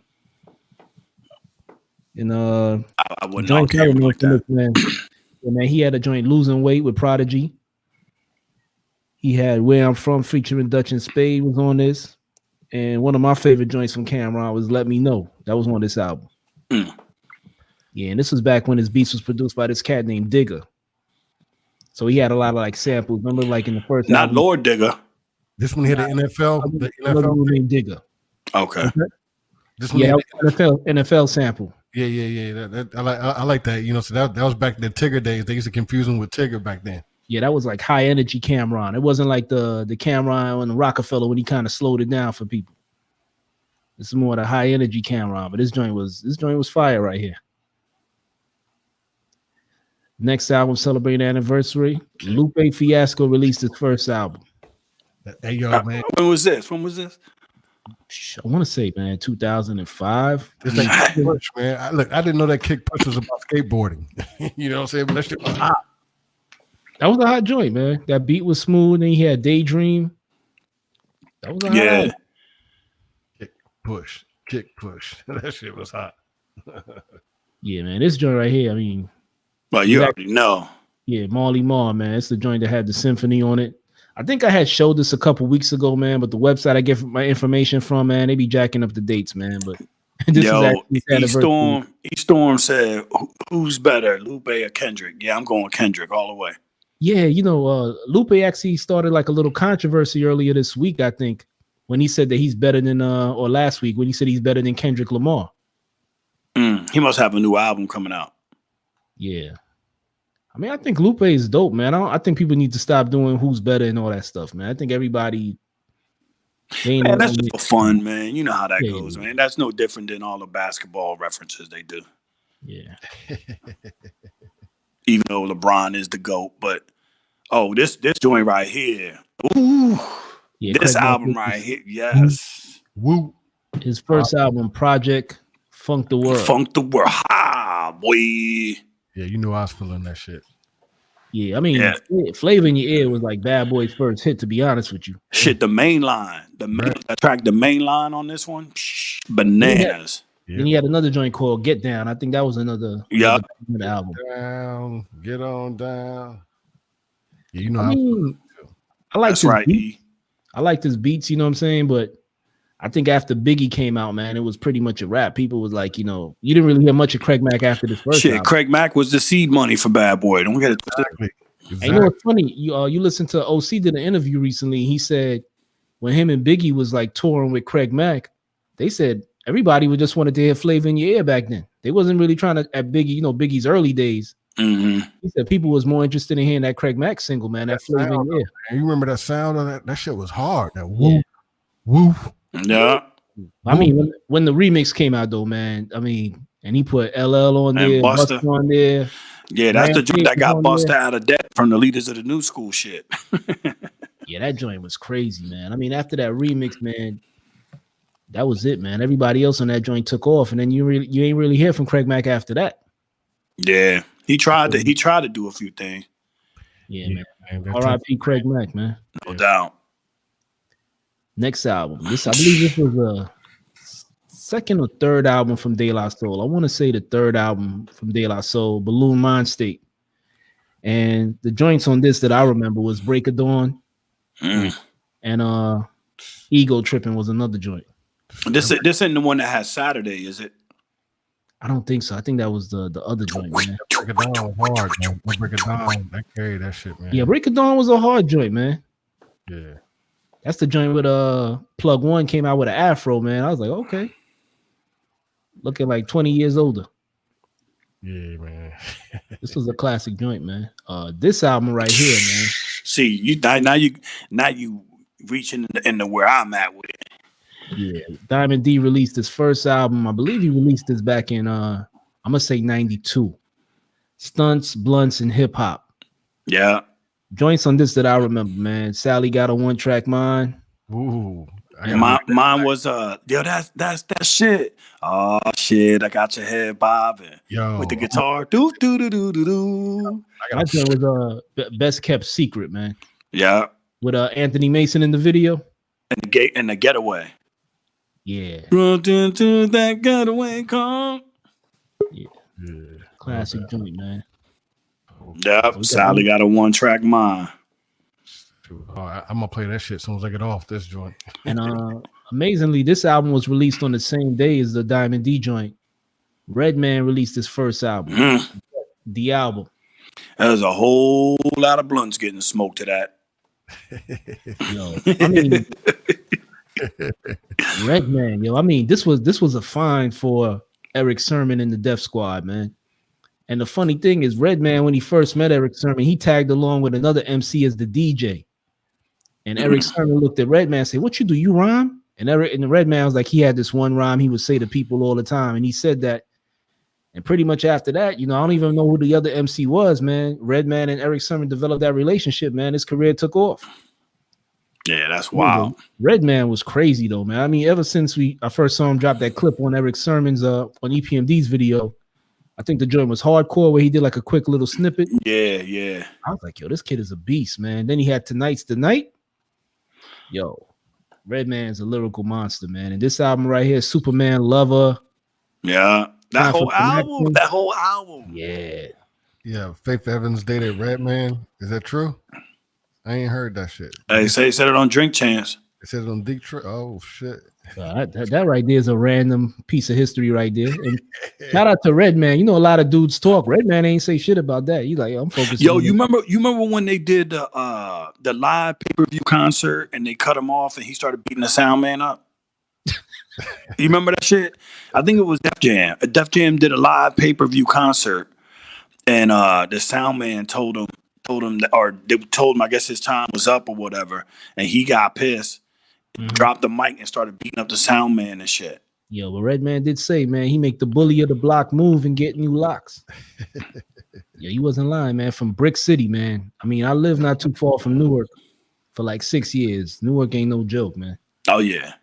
Yeah, but shout out to Redman, man. This album right here, classic, man. Yeah, Redman, to me, he just goes back to one of those underrated MCs. I remember back when he was dropping them albums, they was always hitting gold, man. But you'd be like, damn, yeah, there was gold. And you know what's funny? He was like one of those hardcore rappers that had a sense of humor. Yeah, he does, Eric. That MTV Cribs was fucking wild, Classic. You know, Redman had a sense of humor. He would do all that cosmic stuff. You remember, you know, he had beef with like Mobb Deep. Yeah. And he didn't back down from that beef, man. You know what I'm saying? Redman's like, yo, I rap all that cartoon shit. You know what I'm saying? But I'm about that life. Yo, Eric, you know, I agree with you. Muddy Waters, though. And two, he's one of them cats you never see him run with a crew, man. He just like let his lyrics hold him down all the time. You know, Redman, his gimmick was his raps. Yeah. You know what I'm saying? He had a great career, acting career too. You know, it's kind of ill, right? So when you look at how the cats back in the days would roll, right? Yeah. Their music was very different from their life. You know what I'm saying? Like, their music will show you one thing, but their life might have been some whole other shit. Like some of these motherfuckers was in the gut, like doing some serious dirt. Yeah. And then they get in the booth, and it's a whole different persona that you wouldn't even realize. So cats start thinking they want to test. Yeah, and man. Like, that real shit comes out. Yeah, man. Like Slick Rick, man. I remember back in the day, I thought Slick Rick was like a tea drinking diplomat. You know what I'm saying? They'll say, yeah, Slick Rick got arrested. Yeah, he shot a dude. You're like, damn. Yeah. You know shit. Who would have thought MC Hammer was thug? Yeah, that blew my mind, man. You know what I'm saying? Everybody says it. They're like, yo. Was allegedly putting out hits on people. I think Redman even said that. Redman was like, I don't want no beef with you, Mr. Hammer. Wait, I heard Keith Sweat was that way too. They said Keith Sweat would put hands on people. I believe it. Who? Keith Sweat. They said Keith Sweat put hands on you. He pulled a gun out and be like, "Ooh, baby, baby," about to put a hold of him and shit. Ooh, baby. No. I mean, maybe go around. Yeah, next. This album too was released on the same day as Diamond D and Redman's album. Showbiz and AG dropped. Oh, I'm telling you, Runaway Slave. Ooh. Yeah, those DITC, man. I will always say it, man. That's my DNA, man. And what's amazing is like the core members of this crew grew up like all in the same neighborhood. Fat Joe, Lord Finesse, AG, Showbiz, Diamond D. They all grew up together. And the funny thing is when one would get a deal, the other one be like, yo, I rap too. And they'd be like, yo, let's get a deal. And they all hooked each other up. And look at them now. Today, they're just legends. Yeah. They all from the same neighborhood, started this crew. You know, of course, Lord Finesse brought Big L into the fold. Buck Wild was in there. Then Buck Wild, I believe, brought OC in. Shit, Buck Wild just dropped the album. Buck Wild dropped a couple of albums this year, man. Yeah, he's putting in work. Them points, man. Yeah, man. But this album right here, man, the most memorable joints is Soul Clap, Fat Pockets. Then they had a young Big L on there on a joint called Represent, 18 years old. Crazy. Yeah, man. Next album. It's a little new school down south. With John Hartback. Outkast released the double album. It was like a double solo album. Speaker Box for Big Boy / The Love Below for Andre. Was this one with the Hey Ya shit on there? Hey Ya, Roses. The hottest joint for me was I think Big Boy side when he had that joint Sleepy Brown, The Way You Move. Yeah. So that was a dope song. This is a history album, right? I mean, because you know what I'm saying, you gotta remember, man, a double CD album, you know what I'm saying? I think Pac was doing it. I don't know, Pac did it posthumously, I think. But you know what I'm saying, the double disc album and to sell out like those guys did, that was unheard of, man. Yeah, man. And anybody in the chat room, man, if y'all want to call in and just talk about these albums, man, I'm gonna post the link right now.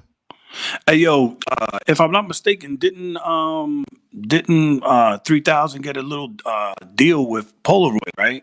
Because of the Polaroid picture, they tried to reinvent and come out with a new device, and I think he was like the spokesman because of that whole "shake it like a Polaroid" picture phrase.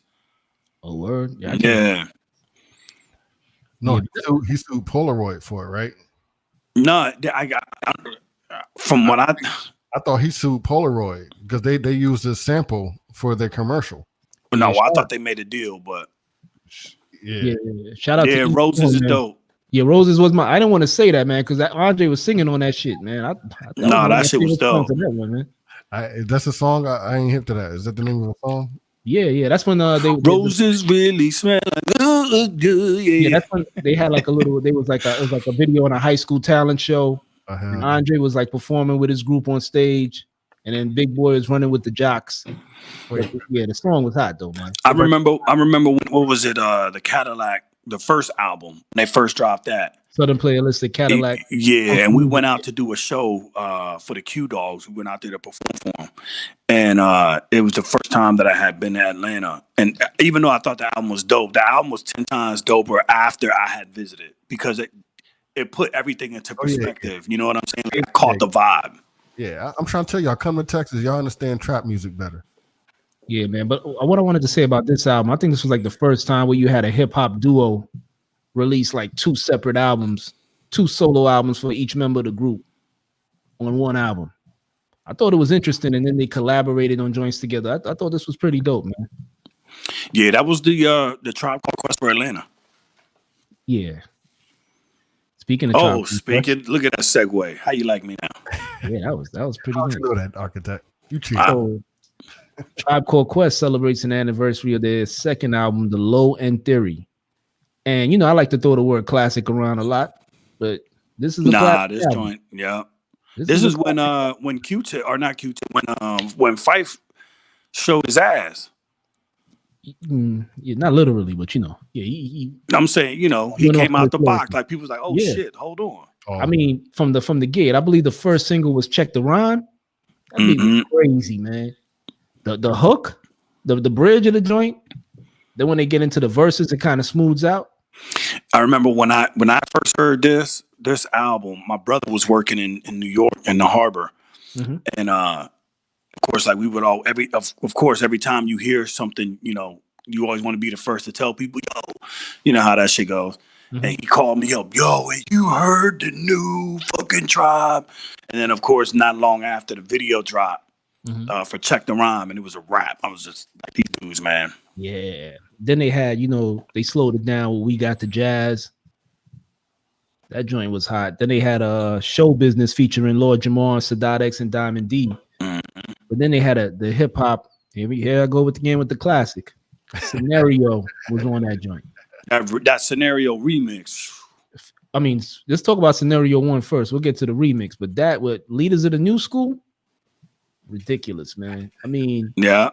Busta Rhymes comes on at the end. I mean, that pretty much started his solo career, man. Because I think when a lot of labels saw that, they was like, yo, this dude needs to be solo. The energy. Yeah. Yeah, man. I mean, Tribe Called Quest. And Q-Tip said in the interview, he said back in the days on the album, it would say produced by Tribe Called Quest. But he was like, you know, he never really wanted to take the credit. But he was the one doing the production of most of those albums. Hey, listen, man. One thing that let me know that that Tip was really dope on the production was Illmatic. The shit he had on Illmatic. One love. Now let's get into Scenario remix, man. The dude who had the hottest verse to me, I mean, Busta still had the hottest verse, but the next hottest verse was the opening verse by this cat named Hood. Yeah. Who unfortunately died before the song was even released, man. But it's amazing. Dude passed away. I think he got shot in Harlem. But that verse, you know, he left his mark on the world with that verse, man. Yeah. Gary, man. Shout out to Gary Sisniski. I mean, just when you think about that beat, man, and Busta Rhymes gives the intro and he says, you know, they got this many MCs. One of us is everybody here in the physical. And one is spiritual, yeah. Yeah, and I was like, man, that's amazing. You know, dude left, man, unfortunately, man. But like I said, he left his mark on the world, man. You know, he kind of went out on a high note, you know? Yeah, can you imagine? It makes you wonder. What would have been, man? Because he showed up in that verse. Oh, right? he killed that shit. Yeah, man. Yeah, man. Shout out to Hood, man, and shout out to this album right here, man. I still bump these joints till this day. Always. Yeah. Yeah, man. That's it for hip hop anniversaries. Boom. This was a good week for hip hop, man. As far as anniversaries go, man. Yeah, man. So, man, big up to everybody, man, that's checking in, man. E Storm, what's up, man? We go back. Robert Bates, Gary Szynski, Special Says from Twitch. What's up, mama? Thanks for checking that out. And yeah, man, what we got on the news front? Who we talking shit about tonight? Yeah, man. I mean, I know you brought up Vlad earlier, man. It's like Royce the 5'9" started like this whole boycott thing because, you know, of his misquote of Minister Louis Farrakhan. Then one of Vlad's, I won't say supporter, but definitely a person that's been on his couch more than anybody else, Lord Jamar and Godfrey, man, kind of turned on him and they're telling people they want the people to boycott Vlad's program. But you know, I just think it's crazy, man. I just think he should have just apologized publicly, man. Yeah, no, man. Look, man.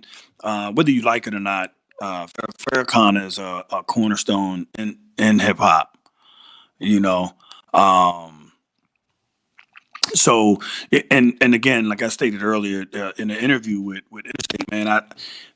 As I move along and I listen to what he says, there's a lot of universal truth that this man speaks. They'll flip and they'll turn words and try to make it seem like this is just some deranged black crazy man who hates white people. But when you listen to him speak, it doesn't come across that way. It's how they want you to. It's almost like they don't want you to hear what he's saying. And for Vlad to be taking up as much space and time as he has in hip hop, to pull that and switch up wording to make that shit, follow suit with the rest of the media is bullshit. I've never liked the guy to begin with anyway, but and the funny thing, here's the thing, he's interviewed members of the Nation of Islam, and he also said he used the Nation of Islam for security for certain events. So, if you did all of that, you should want to apologize. Then he's like, the only way he'll apologize publicly is if the minister will sit down with him and do an interview. And I'm like, maybe if you had just apologized sincerely, you would have got that interview. Now you make it, you know what I'm saying? So it's like, damn, peace, man. Thank you, bro. Like I said, man, anybody that knows me, man, I know I love hip hop.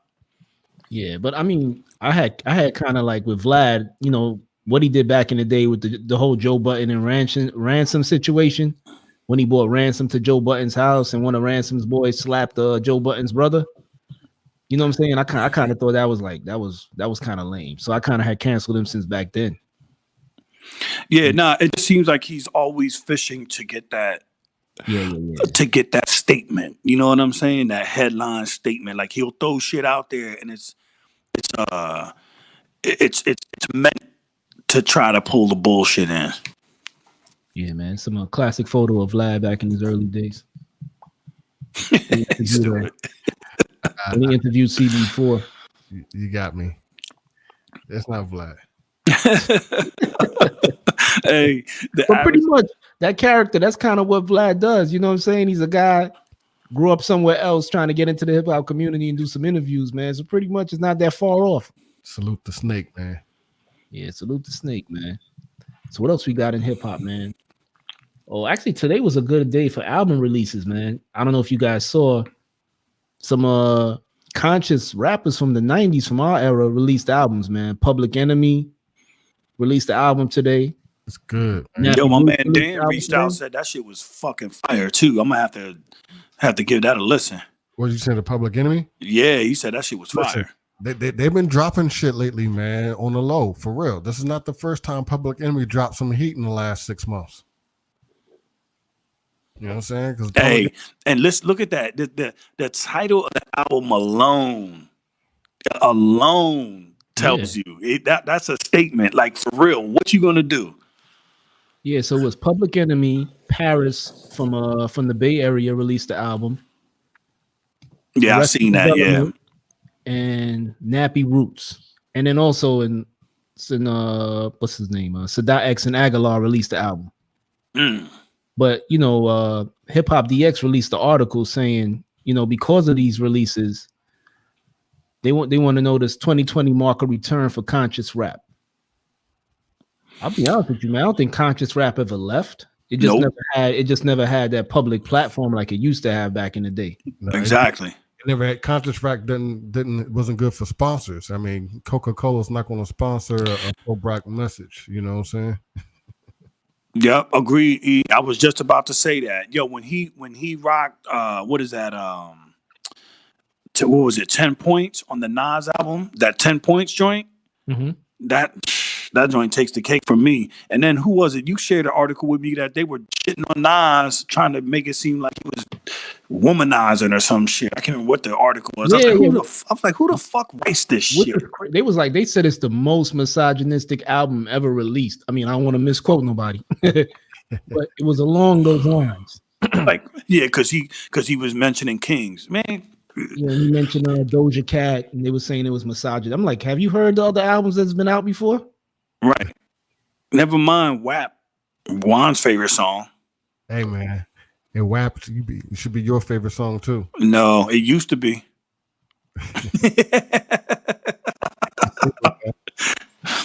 Yeah, but so... I knew WAP before WAP. I don't want no DAP. So I just want to ask you guys and everybody in the chat room, man, does... Let me see that question again, Juan, real quick.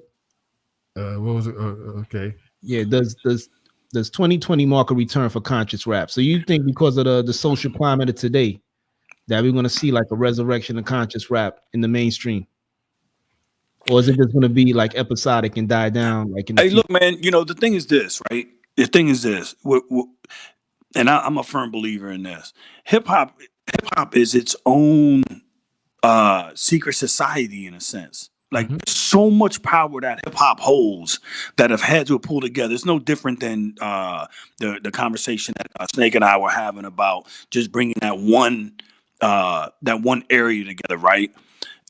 The strength and power of hip hop, not just from the art and creativity, but also bringing people together, but from a financial perspective. Yeah, you know what I'm saying? To me, it's no different than your athletes that play in the NBA or play football. Listen, if you take those major players out of that game, if you take hip hop artists out of that major label game, what happens? People probably gonna die. They probably gonna start killing people because I was thinking about when we were talking about Redman earlier. I'm like, time for some action. A lot of sports arenas use that song. Mike Tyson used it to come out a couple of times for some fights, because I think hip hop was the only music because of the drums and the repetition of the lyrics and the hooks. It's like the most catchy form of music. And I think the powers that be, if they can control the message, they can control the people. And Paris brought up a good point. He said hip hop is like the message is really materialistic. Mm-hmm. So if it's materialistic, you got people out there consuming, going out there buying products, wanted to look like every rapper that's out there. Back then we all grew up on conscious hip hop and lyrics with hip hop with lyrics. Like when I heard Brand New Beans, I wanted to go pick up the autobiography of Malcolm X. I wanted to go read up on like Farrakhan and stuff like that. But now they couldn't have that shit. They was like, hold up, wait a minute. You making people too smart. Yeah, right now these kids want to they just want to be fly. They want to spend money. And I think that's what the powers that be want, man. And a lot of these A&Rs and program directors say they want to play what they want to play, but the corporate powers that be tell them, nah, you got to play something else. They give them playlists. I hear what the corporate power says, but is that woke or conscious? Eric Storm wants to know. You know what I'm saying? I mean, that's a good point. I mean, is that conscious or is that woke? Because is there a distinction? Yeah, I think woke is the new terminology for conscious. You know what I'm saying? Back then, people just used to be like, it's a conscious rapper. Now today, the kids say woke. So I think it's one and the same. I just think it's different eras. That's exactly what we're trying to accomplish here, bro. Like you said, man, I've been around for a minute, man, and I think we can all attest to the fact that the main thing that's played, not only our area, but I just think in general, man, society as a whole is bringing everybody together. Everybody always got some bullshit to say when it's not in line with how they think. You know what I mean? At some point, man, we got to start looking at the similarities and putting those together and moving forward, man. Yeah, because I mean, sometimes I ask myself, am I out of touch? When I listen to like a lot of the new stuff and stuff that's played on the radio, I say to myself, like, yo, do people really like this, or am I just getting old? Because it's like there's no lyricism in the game anymore. The production style is going down. It's like the creativity in the rhymes, everybody sounds the same, names sound the same. Not knocking these young artists, because listen, if somebody's giving me millions of dollars, I'm gonna take that deal. But I'm saying, where's the creativity in the music? Like, you know, I don't know. It just sounds like it's all the same thing, all the same message. And that's the main thing, man. Is strategic spending, right? Where you gonna put your dollars at? You know what I'm saying? They're not gonna back the conscious stuff. We did that. You know what I'm saying? I mean, they wasn't paying for that. Nobody, the corporate sponsorships that didn't want to push that. They didn't want to push it because, you know, it didn't fit in the agenda. And it's definitely about the agenda, man. I'm gonna tell you, like, just from when I go on my little, you know, wild shit, and I start playing new joints that I found on the stream.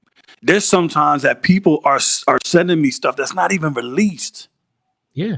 And you know what I'm saying? And it's not even there's no samples in it. And I play it and they mute that shit, right? Yo, they're trying to control shit at every turn, man. They don't even want us to play. Like, I'm just playing music for people. I'm not fucking making nothing off that shit. I'm just trying to shed light on some dope music. Why did they gotta shut it down? Because they ain't making a buck. Yeah, well, I mean, someone made a good point. You know, if conscious rap was really popular, the free market would dictate it. So when SoundCloud and Bandcamp, we don't see conscious rap taking the lead there. It was very much popular. If people could consider groups like Public Enemy legends. They're legends not because of their conscious music. You know what I'm saying? The music they put out is timeless. You know what I'm saying? Yeah. So, like, they were always artists like Dead Press, to me, had one of the hottest albums on Loud Records. That first album they put out, Let's Be Free, was a dope album and didn't get pushed. That song, hip hop, was so deep, man. The beat was infectious. You play that in a club, you want to dance. You could do all that shit you do when you listen to the mumble rap. You know what I'm saying? But they didn't want to push Dead Press. E Storm, he made a good point. Talking about the technology and how the cookies controlling what we see, and that's fact. And that's the thing. And this is why, and this is conversation I've had with the guys a lot, man. The overall goal is to set up our own platform, get the fuck away from the Facebooks and the YouTubes, and because at what is it? They said October 1st, a lot of the policies are changing now. Right. Mm-hmm. And we already know where everybody's jumping. And you already know how it goes, man. They've already started. I mean, we've seen this before. Remember when Napster came out? Mm-hmm. They were sharing music, and they're like, oh, wait a minute. Just because you bought it don't mean it's yours. You can't share it with people. They shut that shit down.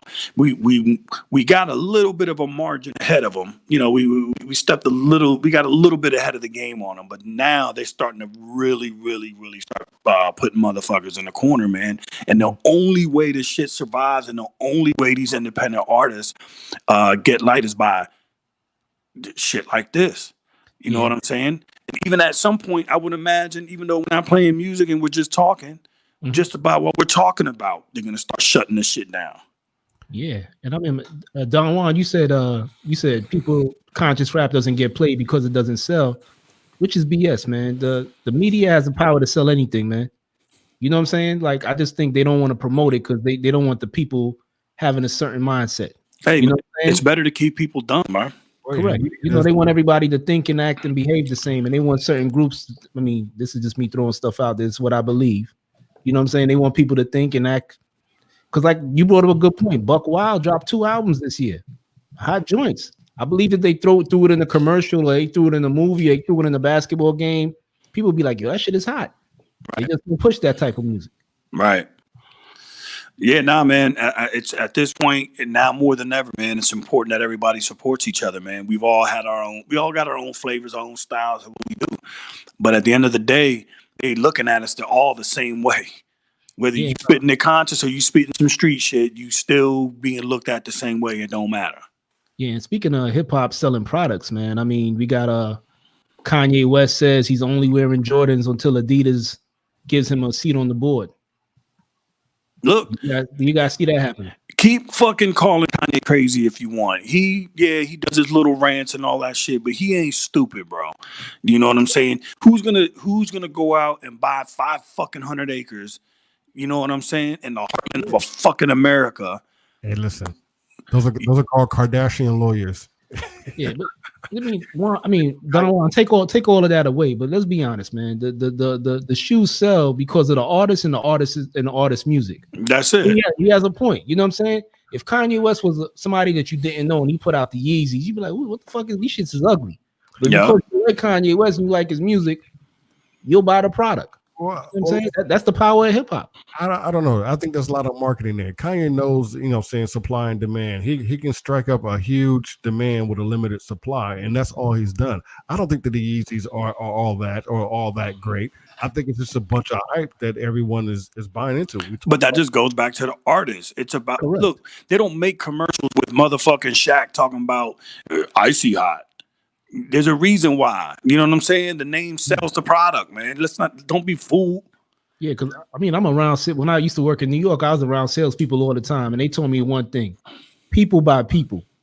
So when people buy people that they like, they'll buy whatever products they're selling. If they like the individual, they'll like what they sell. So if they like Kanye and they like their music, they'll buy his shoes. Like the S Carters that Jay-Z had. I didn't think they were nice, but mad people like Jay-Z, so they were wearing Rockaware, they were wearing the S dots because they like the artist. Hey, look, man, there's something to be said, and there's a reason why, like the Jay-Z's and the Puffys and the Kanyes and those guys are where they are.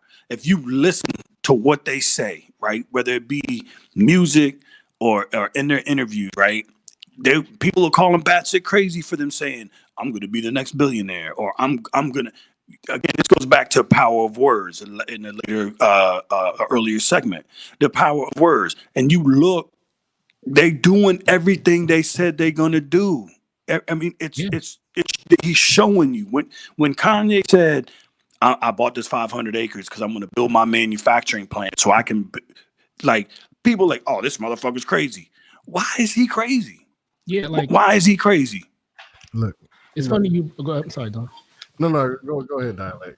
Yeah. Now, I was gonna say, like, you brought up a good point with these artists, man. Like, people say they're crazy. If you go back and listen to Jay-Z's Dead Presidents, listen to the entire lyrics. Everything he said, he has done. Yeah, a low budget video done back then, but he was like, I want money like Cosby. Who wouldn't? I want my for presidents to represent me. Dude is the first hip hop billionaire. You know what I'm saying? So, yeah, and if you listen as each album. If you listen to each album, each step, each phase of where he went to, he spoke it first. Correct, and he's a black man from a housing project in Brooklyn. You know what I'm saying? Right. He's not supposed to have that. And look at him now. And I don't think that's. I think people don't realize that, man. I think. Go ahead, Juan. No, I said I don't believe Kanye is a billionaire, but then again, I wouldn't know the difference. Not that he's a billionaire, but like I'm just trying to prove the point that people wear his sneakers because of Kanye. It's hip hop selling those products, and if he's making Adidas a lot of money, that's something they should consider. Does anybody know anybody with some Yeezys, dog? I mean, I haven't even seen the shoes, to be honest with you. Bro, these motherfuckers are buying Yeezys for $300, $400, $500, couple grand. Like, fuck out of here. When I hear that, back in the day, $100 sneakers or $200 sneakers was a lot of money for us. And I'm like, how much you pay for those Yeezys? They'd be like, yo, $600. I'm like, damn. But you know what they're doing with them? They're putting them in a fucking glass case, and then they trade them for someone else. Okay. That's what they do. But hold up, though. And this goes back to the early days of Wall Street when they used to trade flowers. You know what I'm saying? They used to do the same thing with flowers. It's called a random walk down Wall Street. It's a fall. It's fake. It's fake demand. You know what I'm saying? But I don't know, bro. I don't know. I don't know. I don't know that it's fake demand because I see a lot of motherfuckers wearing them shits. And you go online and to them auctions and the motherfuckers is giving the money. And this is going back to the conversation of conscience rap. The media could make you do what they want. You know what I'm saying? Yeezy's like Kanye's like he putting out some shoes. They're like, okay, we're gonna make this work. You know, he has a whole marketing team behind him. So, and plus, like I said, man, he's selling a lot of records, so people gonna buy his product, man. So I mean, we don't wear it, but there's billions of people out there spending money to wear it. So yeah. I stop. Look like it all starts with a thought, bro. And if people aren't hip to that it all starts with a thought, the power of thought, and then you speak that shit into existence and then follow that shit with action. Yeah, man. I got Google. Man, I got who they look like. Yeah, like I said, I was listening to Jay-Z's Dead Presidents the other day and said, you know what, man, this man had a game plan, man. You know what I'm saying? A lot of people don't like him, man, but you know where he is today is exactly where he wanted to be. Even going back to the whole argument last week about him wanting his masters back. Dog, these shoes. He wanted control, man. He rapped about that. These are ugly. I'm looking at these shoes. These shoes is ugly. To you. Hey, there's a lot of ugly shit out there. Bro, you ugly. You don't like wearing skinny jeans, but they got dudes out there wearing skinny jeans, man. These ugly, dog. Yo, son. Look at the yellow slide bar, man. I'm gonna pull this up, man. Y'all can. Yo, some of the ugliest shit gets the most looks, man. Yo, John, architect. If some chick told Juan he look good in these and she look good. Oh, he'll have a whole motherfucking closet full. Yeezys and every motherfucking color. Yeah. Every hey, look, and then be walking down the street with his gold chain around his neck with a strut. Yeah. At the club. I'm just telling you, look, I ain't never seen the Yeezys before, right? But I gotta just show y'all the first thing I Googled Yeezys, and this is the first thing I seen. These motherfuckers is oogly. Let me show you this shit. Yeah, share that. Yeah, I gotta share this, man. Like, y'all, I can't believe y'all. And look, man, look. I don't care what y'all think, man. Y'all, you right. Hey, Snake, you right. You exactly right. That he was selling what? Fucking Kanye was selling white T-shirts for how much? A fucking white T-shirt. People was buying that shit. Excuse me, man. You look, this shit is butt ugly. But those are sandals, though. That's the slides. Those are slides. These not the whole line. Them joints look like $10 slides for $184, though, B. I seen them on a nurse at Mary Washington. That's what they look like. Oh man, those look like the slippers they got in the mosque when I gotta clean my feet in my hands. Look, you about to give a back massage and shit. Yeah. I won't wear them, man. But like I said, he's making money, and if he's making the company money, that's something they should consider or give him a conversation. But yo, what's the problem though, right? So I know we kind of going off a little bit off the beaten path. I mean, it's still Kanye oriented, right? Yeah. Why is it that if the man says he's running for president, everybody's like, this motherfucker's crazy? Yeah. Because if you want to run for president, motherfucker, run for president. People thought Donald Trump was crazy. We calling him President Trump right now. Yeah, exactamundo, bro. Like, who's to fucking say what you gonna tell a man he can do? Yeah, but I think everybody should run. Don King, everybody got a shot now. Shit, fuck it. At this point, it's a money and a popularity contest. At this point, I got a visual dialect at the mosque with those Kanye bone slippers. I wasn't saying it to be funny, but they do give us slippers, so we can take off our shoes. He said they're a safe shoe, huh? Ugly, man. Y'all dead ass wrong. Anybody, look, man, y'all need to slap somebody for rocking them joints. If y'all see them with them joints, man, like tell them stop. Oh, what's what Grace Martin said? She said if they were given to her for free, she wouldn't rock them. Yeah, see, even Grace knows them joints is oogly, man. Come on, man. Yo. Like hospital shoes. Yeah. They look like them joints you get at the hospital. And that's what I said. It looks like the nurse that comes by to give you the pills. You be like, these joints comfortable as hell. When a nurse leave, you be looking around. Fred in your bag. You like, yo, wear them around the house. Betty Rubble had them joints at the nurse's office. I mean, I've gotten to a point now, man, where I'm looking at independent brands. You know what I'm saying? Like shit will come across my feed, and I'm like, I appreciate the fact that there's heads that's putting out different designs. It ain't Nike, it's none of that shit. But if the shit looks good and if it's comfortable, fuck it. Yo, when I was growing up, man, Ralph Lauren and polo was a big thing, man. I went into Macy's, man. I saw this nice polo hoodie. I looked at the price like $248, man. That's how I know I got old. I was like, that's too much. That's too much. I got a problem spending fucking $50-$60 at this point. Now that I know, what my money can do. I went to H&M and got two $20 hoodies, man. I was like, I'll make this work. Hey, I had a challenge from Rags out there. He said, "Show them the shoes I'm wearing now." I should show y'all. Y'all will laugh, dog. Yeah, talking shit. Pull them out. Let's see. This motherfucker talking shit about Yeezys. Let's see what he's got on. Hey man, I got some shit on that look just like those. But my point is, I paid probably $5 for them joints, though. All right, let me see. Man, but I don't walk with them shits in my house, though. Stop lying. You go to the store and everything. Go ahead, let us see. But for real, I mean, I'm wearing some sandals that are made out of fucking tires, just like that. Yo, what's the buildup, man? Show us the shoes, man. Yeah, man. Stop talking shit and show us. I don't have it on me, man. I gotta go downstairs. You got some Air Jesuses on, don't you? You got it from the same place you got that hat? Hey man, yeah. He got them cookout sandals. Hey man, I'm a girl dad sandals.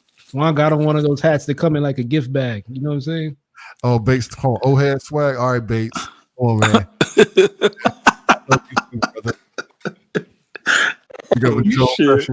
Juan turn that hat to the front and say Fred's Diner or something like that. All right, Houdini. We seen your emotes there.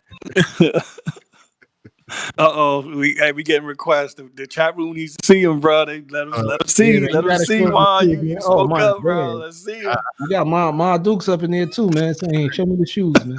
I kid you not. They look just like that. Look, I will get you my shoes, and I guarantee you, they look just like the Yeezy slide bones that are selling for $184. Yo, I'd rather buy some Nike slides, man. If that shit costs that much.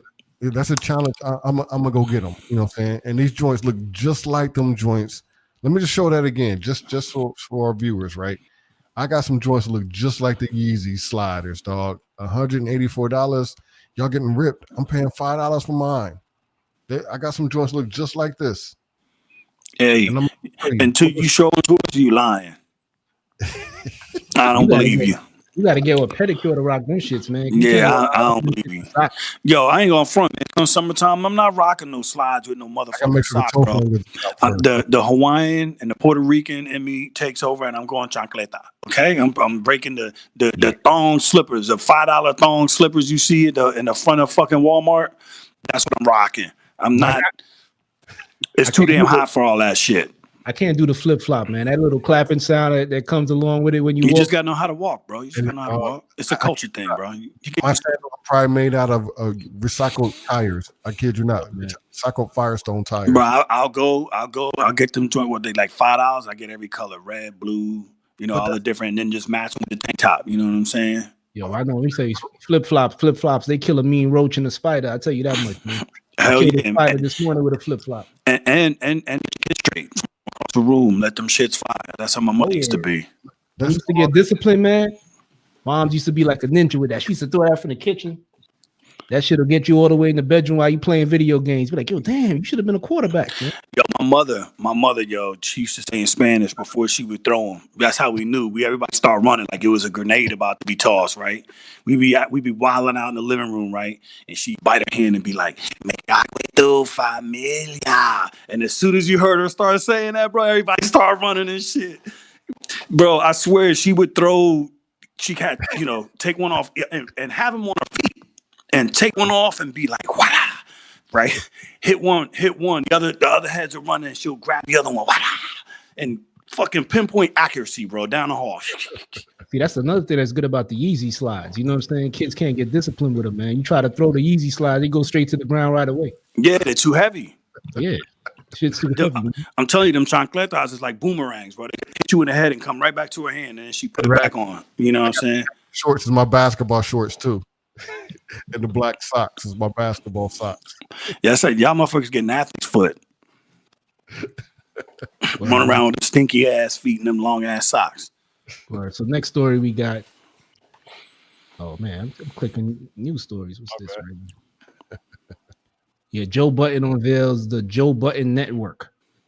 So he went from having the Joe Budden YouTube channel to the Joe Budden podcast. Now he has his own network. Okay. Hey, Juan, you still ain't out the woods, bro. They still asking about them shoes. Hey, man, again, ownership, man. Ownership. There ain't nothing wrong with that, man. I got to get out of my high chair to go get them shoes, man. You know what I'm saying? But I kid you not, man. Yo, they don't look, I mean, they look better than the fucking Yeezys for $184. I believe you, man. I don't believe him until I see him. Yeah, because I always feel like, too, the sneakers that we got back in the day, they cost less and they were built better. You know well, that's everything, man. You look at cars now, man. I look at some of the pictures with my father had an old Cordoba. Yeah. And you look at how them fucking cars, man, them shits was them yachts, them joints was land yachts. Hey, yo, look, I tell you what, if we get some emojis, I want everybody to throw their emojis up. If everybody throw their emojis up, I'm gonna go get the shoes. I'm gonna show you my shoes look just like them damn Yeezys for $184, man. But I need to see some emojis up. Throw your emojis up. Yeah, man. So Joe Budden has his own network. You know, the deal with Spotify, he didn't renew the contract. So he's going to have his show on the Joe Budden Network. And he also has a new show with all females called See The Thing Is, featuring Bridget Kelly, Mandy B, and Olivia Dope. It's going to air every Tuesday starting October 6th. So where's he doing this? What platform? Is his own platform? I believe it's his own platform. It's his own network, but he said it's going to be on other streaming sites, though. Like, you know, other streaming. I don't know, Spotify will pick it up, but it's going to be on other streaming sites. Well, yeah, it's going to be on Roku. It's going to be everywhere else. You know what I'm saying? You know, everybody's talking the Start Your Network game. Let's see how it works out. Hey, yo, Joe, holla at your boys at HipHopCitizen. Let's talk. Yeah, man. Shout out to Joe Budden, man. They throwing emojis up. They serious. Yeah, go get them ugly ass fucking shoes, bro. They brought it up, man. Serious. Yeah, nah, man.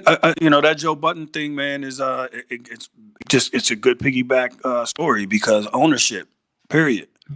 They, you know, the game switched, right? So they went. The labels was jerking everybody. Everybody jumped ship, started doing their own thing. They were behind the digital age lag. That kind of goes in reference to what happened to De La when they started releasing the De La albums on streaming sites, and De La wasn't seeing no revenue. They didn't want to rewrite the contracts. Then you start talking about like Joe Budden's and how Spotify was jerking him. Like it's a constant thing, man. Your own fucking they putting boots up and sugar this shit. Yeah, one probably got a pair of boots like that, man. But yeah, I mean the ownership thing is a big deal, man. I think. Yeah. And another time, you know, I think they even tried to run him through the mud. What was it? Somebody was trying to make a story up about him. Yeah, about him messing with his dog or some shit. Yeah, see, this is what they do. That's what they do. You know, you start running from the six major media corporations plantation, and they start fucking trying to throw you through the mud, man. Yeah, man. So I think it's good, and you know, he's coming with an all-female show, so that should be cool.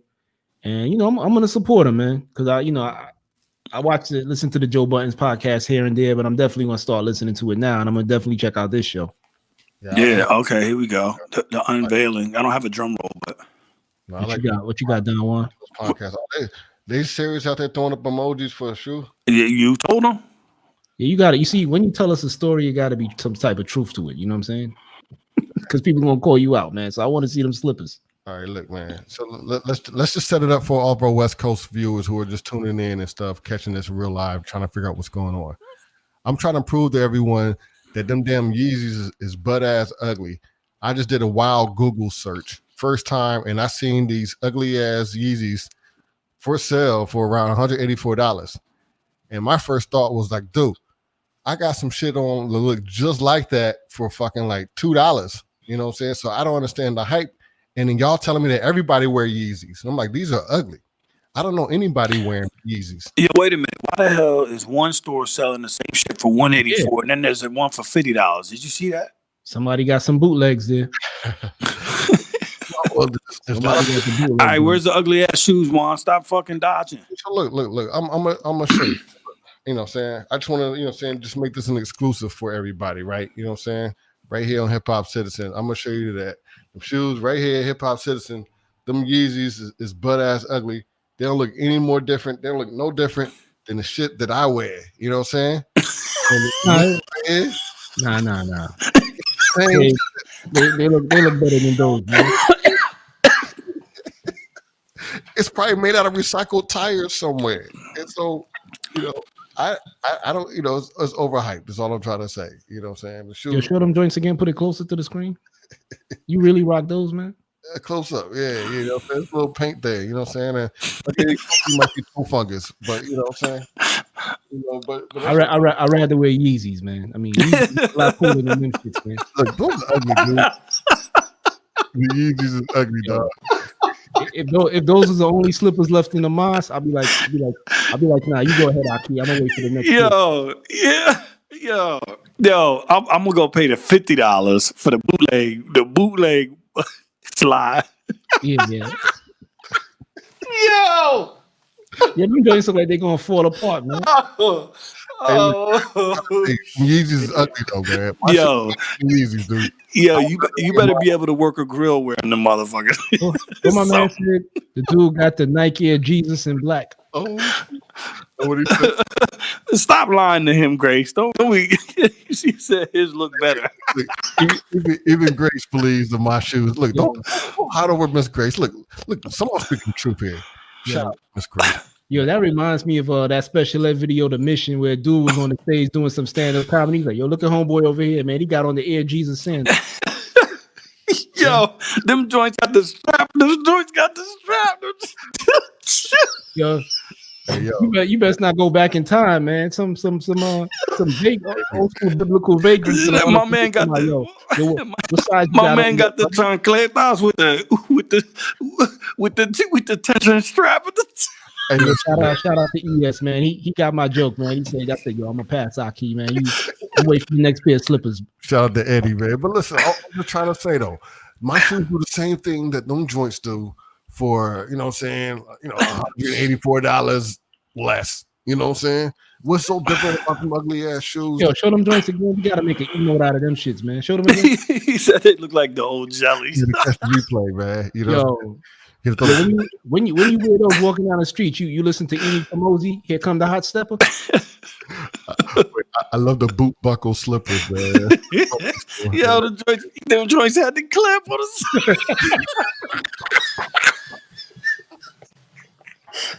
Oh shit. Oh shit. This joint had the little teeth, you know what I'm saying? Got the little notch. You got click, click, click. He got them joints in a flea market. Them shits didn't even come in a box. They just came on a plastic string tied together, yo. He's like, yo, I'm putting $2.99. Like, how much these? And one probably still try to talk it down to like $2. Yo, we got to compose yourselves, man. Come on. Yo, show them joints again, man. Show them joints again. Show them joints again, man. Yo, he said he hit the buckle, man. Yo, you got my Snake right now, man. Snake said you late, bro. They was doing that in Afghanistan in '83. Hell yeah, they got bazookas with it. I seen them shooting bazookas with them motherfuckers on. Show them Oh shit. Hey man. Yo. Look, bottom line is them Yeezys. You'd rather have my shit than them Yeezys, straight up. You know what I'm saying? They do the same shit. That's all I'm saying. You went to like a female, like a shoe store for that, man? They was telling you what it's good for? Nah, real talk, man. My mom probably got them joints on sale for like $2. She probably got for $2 or some shit. Yo, bro, you might want to try and reach out to that company, see if you can get a deal, man. Get you a shoe deal. Don Juan the Mac, John Cleta with the strap. you know what they're gonna say? They're gonna say, go to the junkyard, Firestone, they recycling them joints. They're burning them joints in the back and they melting them into a mold. Call them shits the John Cleta with the strap. This is Don Juan the Mac. Hey man, real talk. John Cleta with the strap. Buy the Yeezys if you want to. They're the same thing, man. We had the same conversation, Architect. We were talking about a Gucci shirt versus a shirt from McDonald's, and they both say 100% cotton. You can't tell me that the Gucci shirt is different quality. Hey, now you talking about threads. It depends on the thread count. No, it's not threads. It's cotton. It depends on how it's spun. No, it's cotton.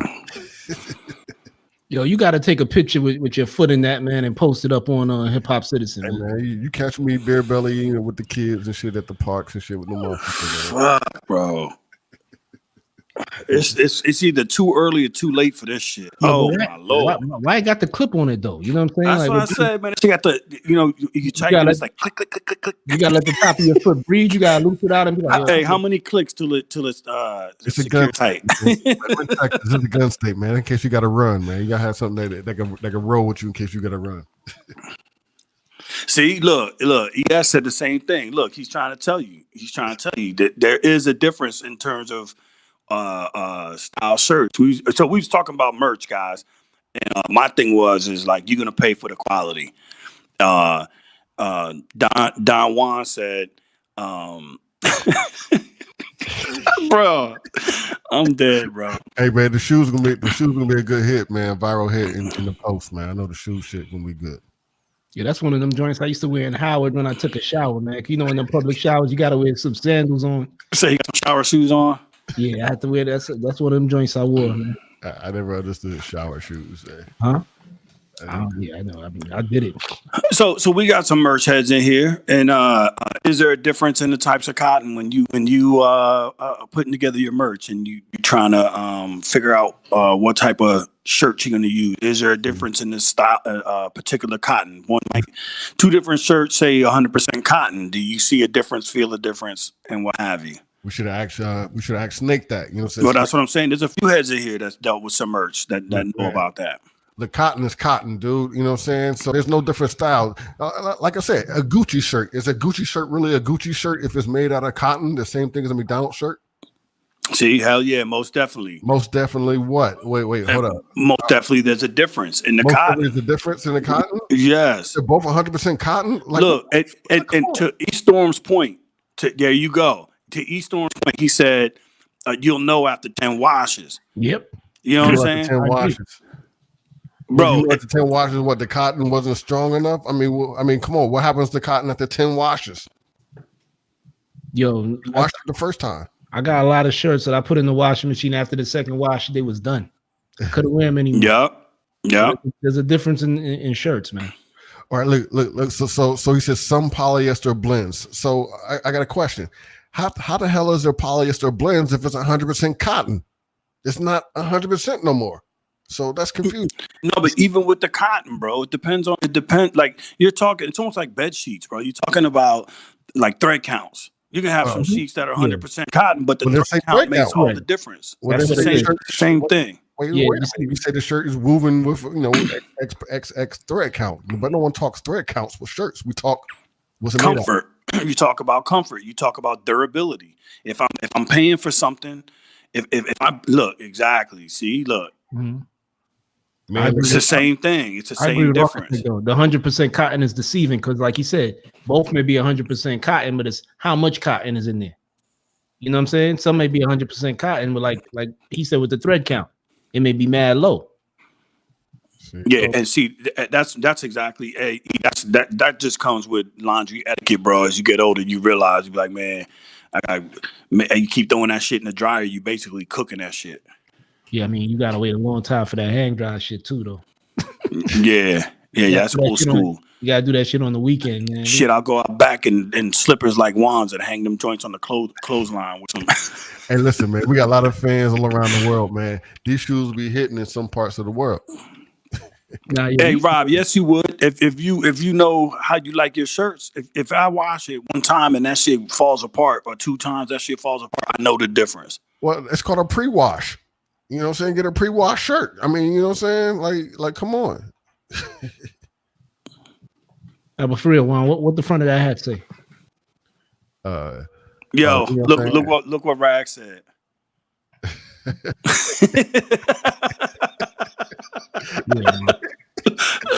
Rags is funny, man. Rags must be drinking something, man. Rags is on one today.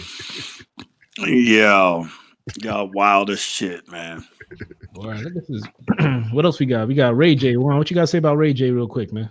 Nah, well, you know what I'm saying, when it comes to Ray J, you know what I'm saying, well, first of all, it's the virus in itself. When you think about, all the people that are making money during this coronavirus, you think about the owner of Zoom, the live streaming companies, but on the low, Ray J's been doing this thing, hitting them $100 million market cap with his earbuds. And guess how he's doing it, guys? We kind of talked about this earlier. He's undercutting Beats, Apple's Beats. That's right.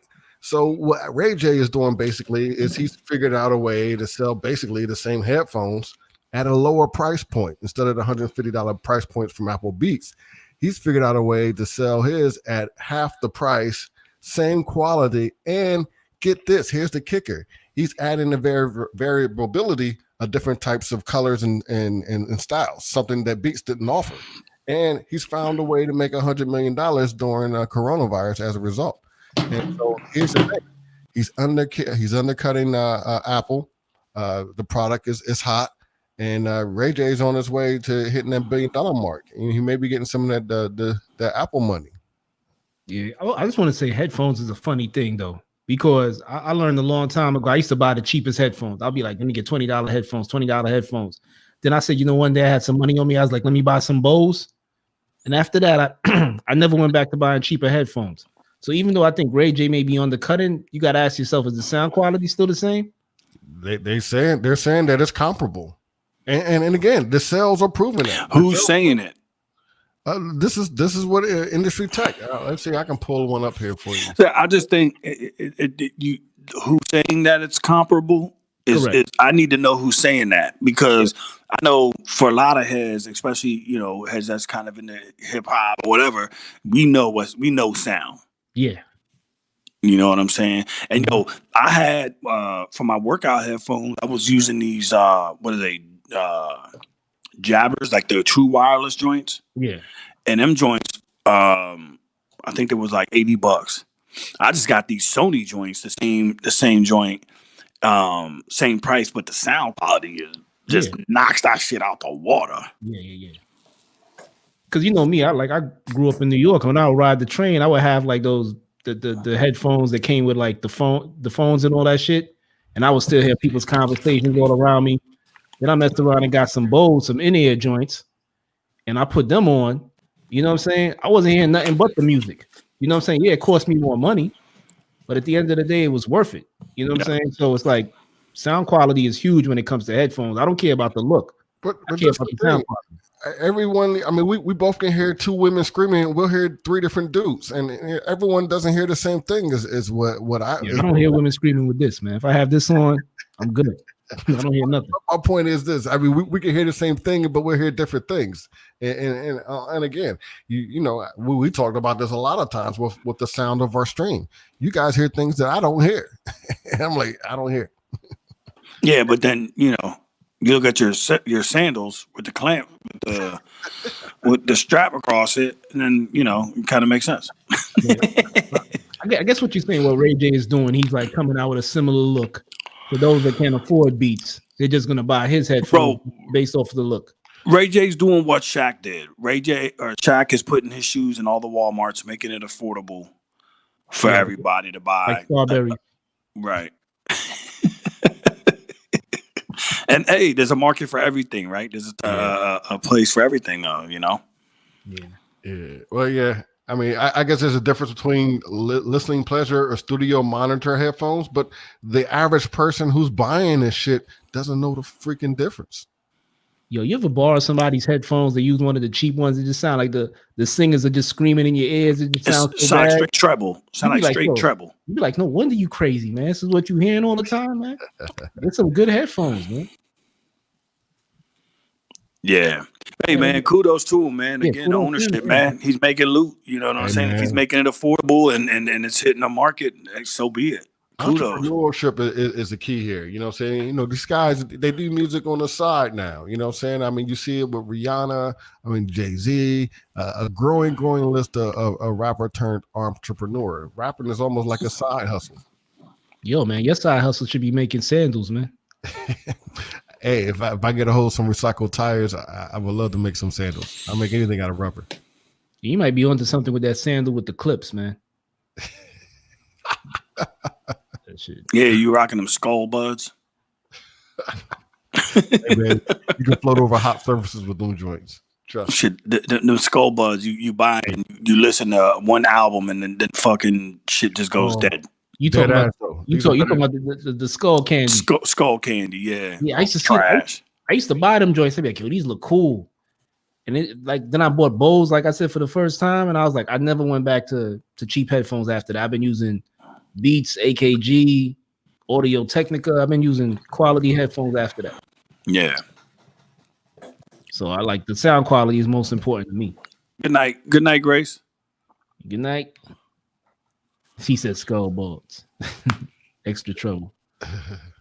Word, man. I guess we should close out right now, man. Yeah, it's getting a little late, man. And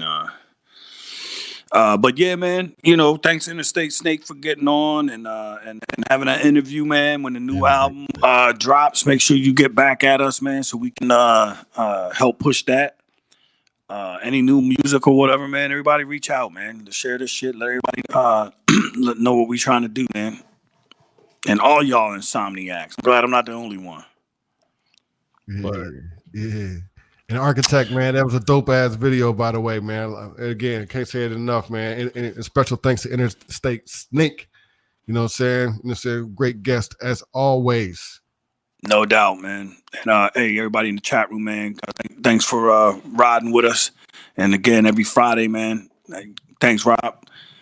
And you know where you can find me? At Architect7 on Instagram and on Facebook. Yeah, you can find me at Dialect718, Instagram and Twitter, and at HipHopCitizen on Facebook. Yeah, and always at HipHopCitizen and at IG, Don D Mac. Check us out. Remember to follow us on Twitch, because that's what we're going to be moving on our music shows. So everybody will be going to Twitch anyway, so you might as well get your Twitch account. Yeah, go ahead and set it up now, man. Definitely head over there. Also, don't forget, man, Monday nights, man, 8 to 9. Me and Rags, we do the Addicted to Jazz joint. If you're at home watching some football, turn the TV down and throw the mix on, man. Get it in. No hit, share. All right, y'all. All right, peace.